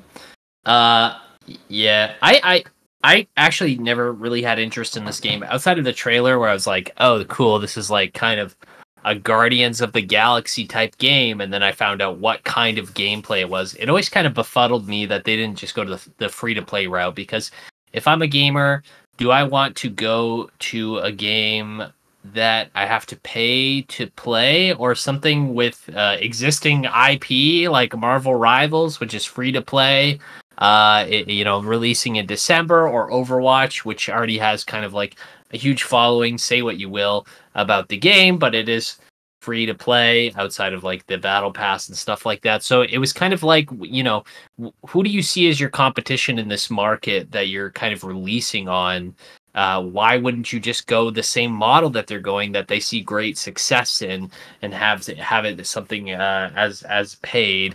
And also, like, yeah, I didn't delve too much into the game itself. Like, I didn't play it. I haven't really seen much about it. Wasn't super interested in it. But if you're gonna have cosmetics, like, you better have something. Wow, John looked really scary for a second. That freaked me out. Sorry, I got really scared and I peed a little bit. But sorry, I'm still peeing. There's so much piss. But yeah, it never really like kind of spoke to me. Like those games in general, like, Overwatch was kind of it for me. Marvel Rivals is more appealing to me because of like the existing properties and being such a big comic book nerd. So I just didn't see the what was the piece de la resistance, like what was bringing people in, like what was the sell, what differentiates this game between the other free to play ones. Like I just didn't see it. The trailer was awesome, the cinematic was incredible, but Well, at least that probably means the episode that's going to come out will probably at least be good. Yeah, based off could the be. cinematics. I saw somebody mention it, and it was like honestly a really good idea in my opinion. They're like, what they should have done with Concord is like they should have made a spiritual successor to PlayStation All Stars, but it's just like a hero shooter with classic PlayStation characters. Yeah, Like- that'd be killer. I'd play that. Oh, exactly. Because like even more so after playing Marvel Rivals, I could see how melee characters like Kratos and all that could work in that type of environment, where it would have been a really cool concept. And like honestly, like I don't know, depending on how much where PlayStation is at with this, like maybe if they go like, hey, let's rework these systems and like you've got a foundation here, but like let's pivot or something. Like that would be dope, I think. Again, just hopefully something comes from this and it's not just like it's gone for good kind of thing. I would like to see it come back, all said and done. Any final thoughts on Concord for the time being? I put Concord grapes in my mouth, but Fancy. that's about it. Jelly. All right. Concord jelly, yeah. Just in the nick of time for Anthony's gaming break, Wayfinder got a PSN update, or what is getting a PSN update coming this week. Playable. Oh, it's playable now? It's playable right now. Oh, I downloaded it. oh, nice. All right. I haven't played it. But Okay. All right. So, okay, I'm gonna have to rework some things then. The long way. sorry. Just to clarify, so there's like the update 2 that's coming to PlayStation. That's coming this week. Oh, Apparently, at some point that I didn't know, the update 1 that came to Steam was playable on PlayStation at some point that I'm not aware of. oh, okay. So the thing you're reading, I said that must have been recent because like it's like the Echoes update was the first update, and they said it was supposed to come sometime this week. oh, okay. And then there will be an update 2.0, the one you're referencing. But all right, anyway, as the devs clarified, with the Echoes update, we made a pivot to a premium product with all microtransactions removed. This will not be there will not be a free-to-play version of Wayfinder. The announcement was made via the Wayfinder Twitter account on September 4th. PC Wayfinder fans got the update back in June, while PlayStation fans have been waiting for the update to pass certification. For additional clarification, due to the update being a total overhaul of the original game, this is a full recertification process and will be longer than the previous patch certifications. Additionally, Wayfinder will be releasing its Quality of Life Update 2.0 to both platforms at the same time. Update 2 is new and improved melee control. Freely control every swing to the last second. Navigate combat and deliver precise fatal blows. People who paid for early access will get the game and update for free, while new players will be able to purchase the game at a new entry price upon release. So Anthony, this is one you've been waiting for like forever. What are your thoughts? Yeah, I'm excited. I'm kind of at a crossroads here, right? Because like it's a pretty high chance one day this week I'm gonna boot it up and jump in. I'm gonna try not to, jump, because it's the way the game is designed, even in the single player format, is like there is still like an end game to it, where just like the live service, just this is more contained, right? Where it'll be like grinding bosses for materials to unlock other characters after you've finished all the quests and stories and stuff. So I'm gonna try not to like go crazy, because again, I'm trying to pull back on gaming this month. But I'm pretty sure there will be at least one evening this week where I'll probably jump in, because yeah, I've been waiting. I really enjoyed my time with that game, and I would have been playing it long term if a lot of the end game stuff didn't require 3 players to really enjoy and like maximize, because like some of the fights were just really tough solo, and the team finding for some of this stuff, like there's like this one world boss, so you have to rely on like other people just happen to be there, to defeat him. So but in this format, I'm sure there's balancing where a lot of the things will be doable now single player, and obviously easily done in a party of 2 or 3. So I'm excited, and I will probably put quite a bit of time into this in October. Mostly probably on my own, because I think as far as my multiplayer needs in October, I'll probably be jumping into 1 or 2 things. It's either going to be Space Marines or Call of Duty after it releases, so for zombies. But yeah, I'm excited. I'm excited to be able to try all these new characters because they're all unlockable in the game. Now I don't have to buy them outright or spend an egregious amount of time. Like I spent Mark, you know the character you played as, Nis or whatever? Yeah. Before I stopped playing because I couldn't do the end game bosses, I'm like, I'll just go grind out the other starter characters. I never unlocked her because I spent so much time, and I was just like, okay, this is annoying. I'm done with this. Like, it's taking too long. It's from the sounds of it, it's not going to be like that. It'll be a grind, but it's going to be not as egregious because they're not trying to force you to take the easy route and spend money, right? So I am genuinely excited for this. Yeah, that was the thing that like annoyed me. I wanted to play as the Venomous character, who was like the first one introduced, but he was like such a hassle. I think I only ever ended up unlocking 2 to 3 of her things. Yeah, I didn't get to her either, and I played. Like I think I got like 70 hours total before I stopped, and I still didn't have her unlocked. So, Mark, what are your thoughts on this? I'm actually pretty excited. I enjoyed playing the game quite a bit. I mean, I played it with Anthony a fair amount, but he ended up playing it way more than I did, of course. But it was a pretty fun game, and now that like, because the scaling for multiplayer is fucking insane. So I remember us trying to do that big fire boss fight, and we just got obliterated. yeah, dude. Even when I was max level, I couldn't kill him unless like 2 or 3 other players happened to be there. Yeah. So Crazy. like with the balancing for it being like now like not a online game, I think it's definitely going to enhance the experience of it quite a bit. So I'm actually pretty excited to hit that up if well, I mean Space Marine's going to be coming out, so I'm definitely not going to be playing it anytime soon. But in the future when I am done Space Marine and also the Black Ops and all that stuff, I'll probably end up downloading it and giving her a go, just see how it goes. And you said there's going to be multiplayer, right, Anthony? Yeah, yes. I think Yeah. it was So originally up to 3 player, if I believe. So I assume they just stuck with the same format, just locally. yeah, so like that I think will be a lot of fun in that more of a tame experience than the online was. So I definitely be well. I mean, I don't have to buy it again because I bought the founders pack. So I think that's what we bought, right? Yeah. It was we bought. I Yeah, think we yeah, bought the base one. Yeah, because the higher one was like legendary something or other. Yeah, they had like 3 yeah. tiers of So, them. Yeah. so I think that's going to be a lot of fun and definitely something to look forward to.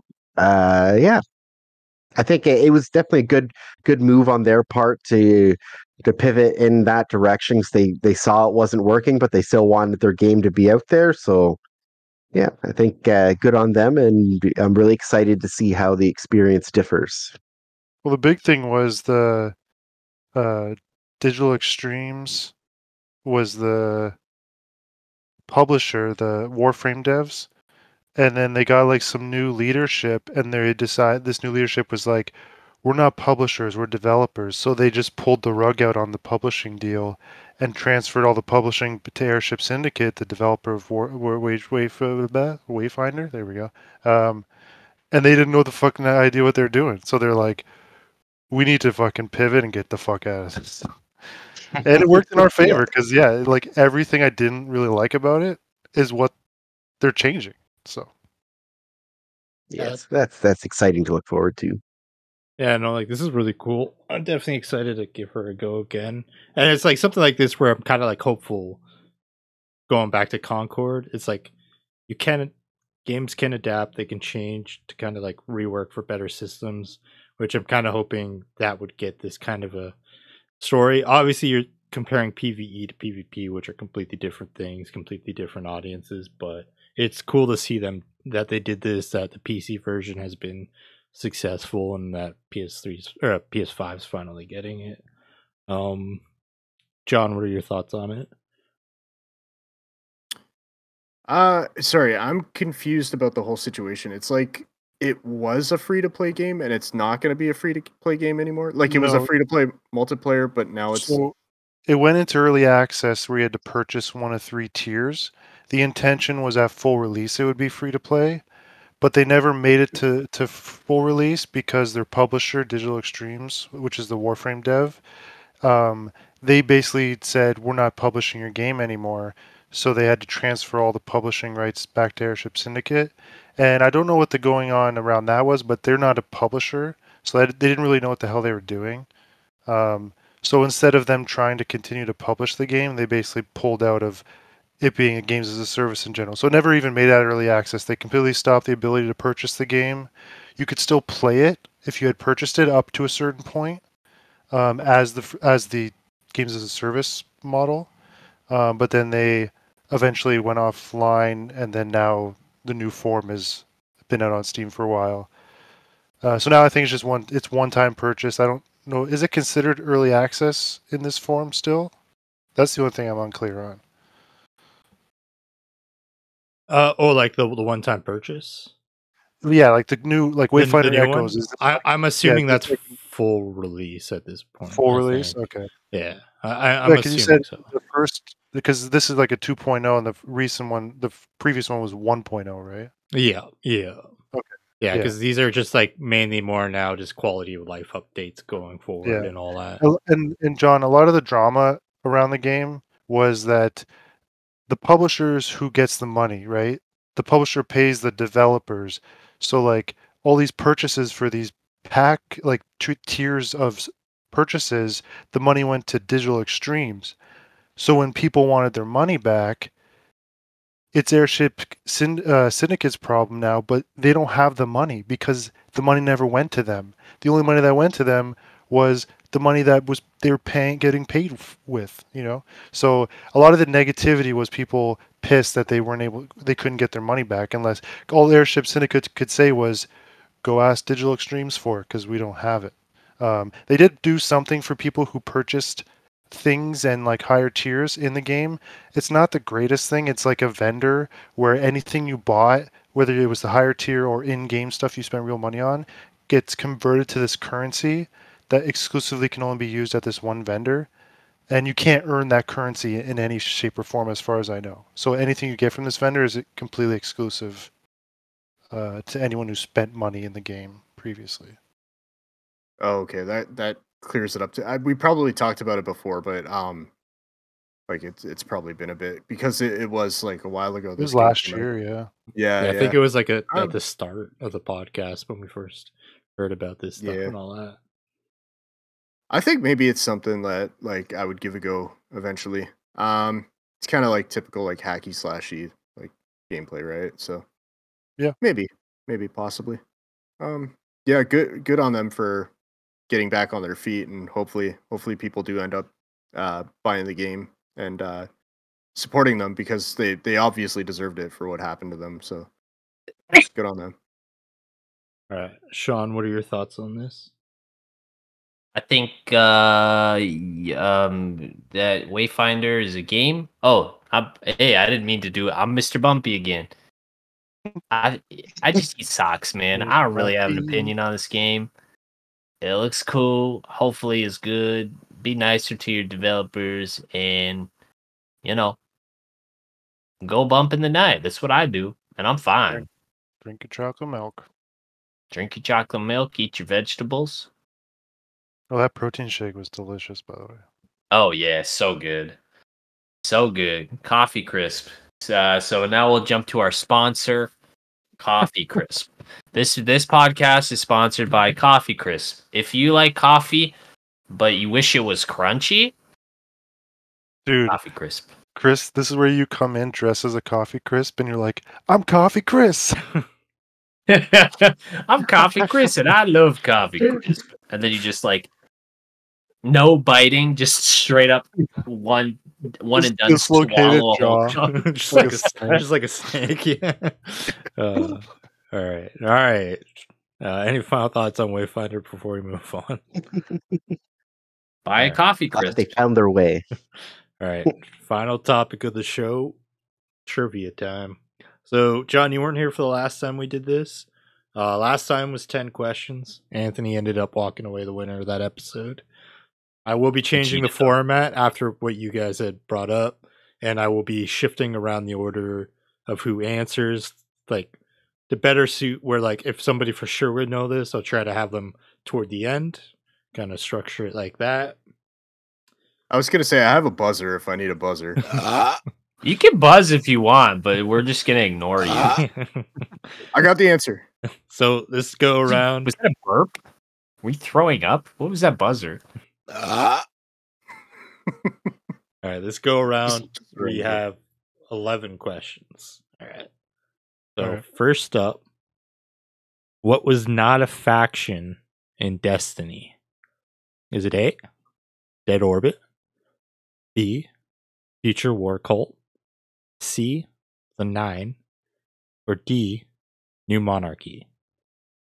All right, John, I'm going to go to you first. The answer is New Monarchy. All right, Sean, what are you picking? I have no idea. I'm gonna say C, which I believe was also New Monarchy. C was the Nine. D was New Monarchy. Okay, C. I'll do C You'll still. do C? Okay. Yeah. All right, Yeah. Mark. It is the 9. And then Anthony. I'll go C. The correct answer is the 9. C. Yep. Fuck. Yeah, Mark, when in it's doubt, my go cult. C. when that was a thing. Yeah, the 9 are an ancient enigmatic entities affiliated with the planets of Sol. So, like, that's who, like, Xur is tied to. New Monarchy, Future War Cult, Dead Orbit, those were, like, the faction vendors who had their armor and weapon sets. All right, question number 2. Which is not a Treyarch game? Is it A, Ultimate Spider-Man? Is it B, Prototype? Is it C, 007 Quantum of Solace? D, NHL 2K2? Anthony, I'm going to go to you first. I'm gonna go 007. Okay. I'm going to go John next. C. Okay. What was C? 007. Oh, okay. All right, Sean. Can you say the answers again? Okay, so You don't have to say A, B, or C, but just okay. So Ultimate Spider-Man, Prototype, 007 Quantum of Solace, or NHL 2K2. I go Prototype. Okay. All right, Mark, what are you picking? I'm also going to pick Prototype. I've played it a lot. I just don't ever remember seeing Treyarch. I could be completely wrong, though, because it's a billion years since I played that game. The correct answer is B, Prototype. Yeah. The people who made Call of Duty Black Ops did Ultimate Spider-Man, 007 Quantum of Solace, and NHL 2K2. Good on them. They made a It's bunch too of good hard. games. All right, well, John, I got one. I think this one I kind of like geared toward you, but you will be going last. Best game, one. Banana 2. All right, who was the first DLC killer added in Dead by Daylight? Oh, shit. All right, Anthony, you're up first. Oh, I didn't even say the answer. I got so distracted by the oh shit. I was like, yeah, Anthony just said no. All right, so is it A, the Hag? Is it B, Michael Myers? Is it C, the Doctor? Or is it D, the Nurse? The Nurse. All right, Sean. I think it's the Doctor. All right, Mark. Fuck. I think it's the Nurse. I'm gonna say Nurse. And John. It's definitely the nurse. And the correct It's answer nurse. is the nurse. Yep. Fuck. I guess right. Damn. All right. Which song was not featured in Tony Hawk's Underground 2? Is it A, Liberate by Disturbed, B, Pain by Jimmy Eat World, C, Like the Angel by Rise Against, or D, Rapper's Delight by the Sugar Hill Gang? So I'm going to go John first. It's A. All right. Next up, I'm going to go Mark. I'm gonna say D. Sean. I have no idea. I'm gonna say Rise Against, whatever option that was. And then Anthony. I'm gonna say Disturbed as well. All right. So the correct answer is Like the Angel by Rise Against. That was in Tony Hawk's Underground 1. Oh, you got it's tricky. It's tricky. All right. Who was the main antagonist in Star Wars Knights of the Old Republic? Is it A, Darth Malak? Is it B, Darth Revan? Is it C, Darth Bandon? Or D, Darth Treya? I'm going to go Anthony first. I have a brief story to tell after this question. I'm gonna say, how do you say it? Raven? Raven? Oh, Revan? Revan? Yeah, I'll say Revan. All right. Going to go Sean. Was that John or Sean? Both answer at the same time. Okay. 3, 2, 1. Darth Revan. Malik.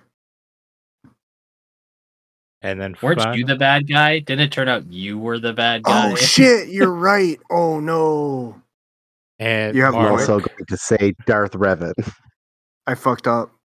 No, I think it's like No, you're right. Nope. So the correct answer is A, Darth Malak. Because Darth Oh, Revan okay. was technically the villain of the game before. I can't. It's like spoilers and shit. But regardless, your main antagonist of the game is Darth Malak when you're playing. That's your main antagonist. Okay. Okay. I don't want to Oh, say right. because I now get what I you're saying. remember what happens, and yeah. Yeah, there's a So- reason why I said antagonist and not villain. So when I thought, like, I understand now it's the way that the question was worded. By the time when I answered, I was like, this is the answer. And the reason I know is because one time, Chris, you, me, and Alex were gaming, and I called him, you guys were talking about, what did I called him something weird, and he was like, what the fuck did you just say? Because he's like a huge fan. I think I called him like Raven or something. That's so Raven.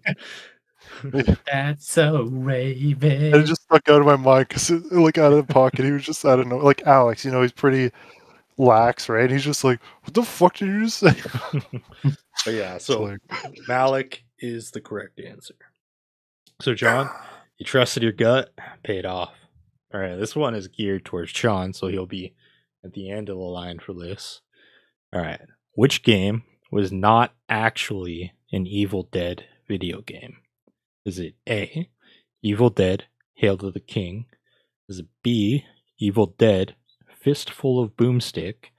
Is it C, Evil Dead, Regeneration? Or D, Evil Dead, Army of Darkness? Mark, what are you picking? I'm going to say D. All right. Anthony, what are you picking? say Army of Darkness. John? It's D. And Sean. It's actually it. No, it's D. I'm pretty sure it's D because I've played all those games and I'm thinking like Army of Dark. I was like, I've never. I know that's a movie, but then I started thinking, I'm like, is Fistful of Boom? And then I was like, it must be. I have it. I've played it. It definitely is. Yeah, so the correct answer is D. There was an Army of Darkness game, but it was called Army of Darkness Defense. Like, there is no Evil Okay. Dead in the title. So yeah, I'll trick you. Yeah, That would make I sense. just knew it was the title of one of the movies, so I'm like, I'll just take that as you That trying was to. my exact reasoning as well. I thought you were gonna say Evil Dead the game. It's like, All right. Who was the main character of Final Fantasy 15? Is it A, Prompto, B, Noctis, C, Ignis, or D, Gladiolus? Mark. Noctis. And Sean. I feel like this is a trick question because I never finished the game, but Noctis is obviously the main character from what I've played, but I never finished it. So maybe Noctis. Maybe the trick is that Noctis. It turns out Noctis isn't his real name or identity. He just assumes that identity. So I'm going to go with D, Gladiolus, because I don't remember that character. I know Pronto and the other guy. Anyways, D. It's Noctis. And Anthony. See, I want to say E, all of the above. That's the correct answer, but it's That not. is- I say Noctis. Bonus It's not points a for trick Anthony question? for getting the secret answer. I think Oh, it wasn't a trick question? no. Yeah. No, Noctis was the main character. They all had their own separate episodes, but Yeah, yeah, they like, were all Noctis playable was at the one main point. character. Gladius was the guy, the bigger guy, like the buff. He was the tank. Oh, right. What was the first PlayStation 3 game to get trophies? Is it A, Uncharted Drake's Fortune, B, Super Stardust HD, C, Pixel Junk Eden, or D, Pain? I'm going to go Mark first on this one. C. Then I'm going to throw it to Anthony. I'm gonna say Super Stardust. Sean. Yeah, B, Super Stardust. And John? B. Correct answer is Super Stardust HD. Yeah. Pays off listening to Colin talk all the time. Mark's like, fuck, I shouldn't have brought up him switching up the orders. I legit, like, Whatever. I shook my head yes when you said Super Stardust. Yeah, so did I, and then I was like, oh. Oh shit. All right. Which license did Telltale Games not adapt and release as a video game? Is it A, Stranger Things, B, CSI, C, Wallace and Gromit, or D, Law and Order? I'm gonna go. Fuck. Anthony. You changed the order. I'm gonna go. I feel like there's a trick in here, so I'm gonna go Stranger Things. But I have no fucking idea. I'm gonna go Sean next. No, go somewhere else. Okay, so it was Stranger Things, CSI, Wallace what's the and third one? And Gromit. then Law. If they made a Wallace and Gromit game, that would be incredible. So I'm gonna say C. And if the answer isn't C, then I'm gonna download the Wallace and Gromit Telltale game because that sounds amazing. Mark. You see, like, I feel like this is kind of a trick question because, like, Stranger Things just seems obvious, and the other ones are like not so. I'm going to also say Stranger Things simply because, like, it seems like it's too good of an answer. All right. Finally, John. What is Wallace and Gromit? All right. So the correct answer is A, Stranger Things. Yeah. Whoa, so there's a Wallace and Gromit game? Dude. Telltale was developing a Stranger Things game, but it was canceled when everything went down with Telltale. Okay. See, I feel like we would have in this group talked about that game at some point, just because of how big Stranger Things was. If it I just felt like that one's too much, and like the CSI shit like that, I'm like, that doesn't seem right. But there's only one that does seem right. So it's obviously not that one. So it obviously is that one. All right. Next up. This works out perfectly since I'm the only one who played the game. Who is not a character in Concord? Oh god. Is it A, One-Off? Is it B, ND5? Is it C, Itzy? Or is it D, Duchess? I'm gonna go John first. C. Sean. Oh fucking no. ABCD? You say there's a character named Itzy Yeah. and Duchess. ND. What was the ND? ND5. One-Off, ND5, Itzy, and Duchess. I feel like I'm gonna big brain this, like I did the fucking Noctis thing, but I'm gonna say ND5 because I know there's a robot and that's a good robot name. But I don't know, man. I don't know. Life's hard. So you're saying B is not a Concord character? Just I because the guess. way you're describing it, it sounded like you might have been confused. Like, if you had to guess who was a character, because 3 of these characters are Concord characters. Just to clarify. Yeah, I'm gonna say ND5. All right, Mark.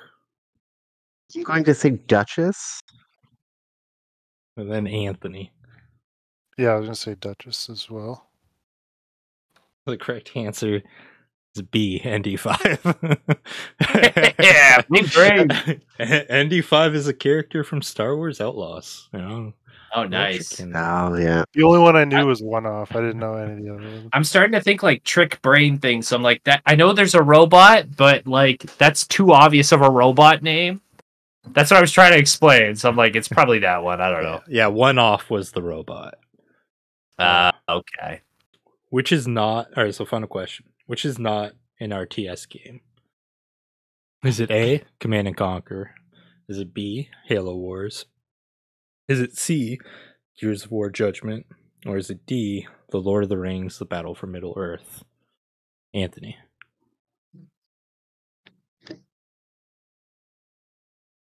Can you repeat the answers? Okay. Get him. Command and Conquer, Halo Wars, Gears of War Judgment, and The Lord of the Rings Battle for Middle-earth. I don't remember Battle for Middle-earth. Middle-earth.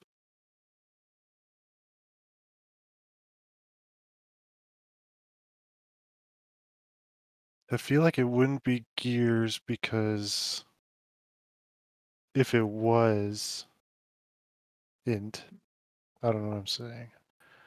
Fuck. The thing, so Command and Conquer, isn't that just like it's many games though? Like, or is there an actual just game specifically just called Command and Conquer? I think the first one was called Command and Conquer. Oh, okay. I'll have to go with Lord of the Rings. And Sean? Oh fuck! I was hoping I'd be last or something. Yeah, it's really between those two. Command and Conquer. So real time strategy. What was B? So B was Halo Halo Wars? Wars.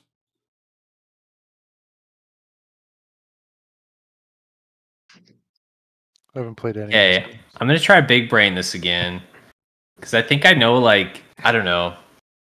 I'm gonna go A. Because I know I've played those games. I know what kind of games they are, but maybe you're saying Command and Conquer as in like the first game, and that's not what the first game was. That is my guess. I'm officially in your guys' head, and I love it. All right, John, what is your pick? Battle for Middle Earth. And Mark. I'm going to say Gears of War. So I have no recollection of Gears of War ever getting an RTS. Correct answer is C, Gears of War Judgment. It's the obvious fucking answer too, and I fucked it up. I'm pretty sure I 100% would have been down for Gears of War RTS. I think I said once or twice on the show how much I love Battle for Middle Earth 2, the RTS game. But I do like how like you're overthinking Command and Conquer. I overthought everything, and Noctis and this, and you're just getting in my head, man. Trivia is the perfect game to like kill me because I have the attention span of a hamster. All right, you guys discuss for either right now. I'm just gonna tally up the scores real quick. What do you guys think about Chris? He's a snake. He's cool. He's tricking us. Keeps tricking us. I know I didn't win, but I think I might have got third. He tricked us into tricking ourselves. Well, just me, really. As soon as I heard that list of the last one, I'm like, I would remember a Gears of War one. There's no way they slipped a Gears of War one in there without me knowing. This podcast, Chris and I listen to, I feel like I've never played Gears, but I feel like I remember them mentioning there was a Gears game that wasn't the typical style, and I couldn't remember what kind of game it was. If I'm remembering correctly, Gears of War. Immediately, Tactics. I was like, I've never heard of Gears of War Judgment, the RTS game. But then I was like, no, he's tricking us because I've never heard of that. He knows I've never heard of that. The whole time I was thinking like Battle for Middle Earth. I've never heard of Lord of the Rings like RTS, so I was like, that'd be cool if there was a Lord of the Rings RTS. I would definitely play that. I played that one a lot. I think I was thinking of Lord of the Rings. Oh no, was Lord of the Rings Conquest in RTS? I don't know. I don't remember that. Conquest? I think it was on GameCube. Yeah. Okay, all right. Final results. Mark. In last place, with 5 points, John. In second place is a tie with 6 points, Anthony and Sean. And our winner with 7 points is Mark. He cheated. He cheated. He's Cheated by doing Googling. things. Rigged. He's Googling. I call bullshit. You know what? Listen, I've been playing Destiny this whole time. I do feel bad because like I was going over the questions. I'm like, I don't have one really geared at the moment toward Mark. So last minute, I added the RTS question in that he only got right. So that was literally, that ended up being the tiebreaker. Cheated. Oh, so it was a 3-way tie on the last question? Yeah. Yeah. What a cheater. All Can't believe you cheated. Jesus. That was a good one. All right. I enjoyed it. Well, so Anthony won the first one. Mark won the second one. Now Sean and John just have like an anime training arc to do. All right. Next month will be round 3. We'll see who becomes the winner then. I can't believe I messed up that Noctis question, man. I thought you were tricking me. Oh, not happy. Yeah, if you would have got that right, you and Mark would have like been it was a tied. trick. Yeah. I felt like that was a trick as well. But I'm like, it's too obvious of a trick.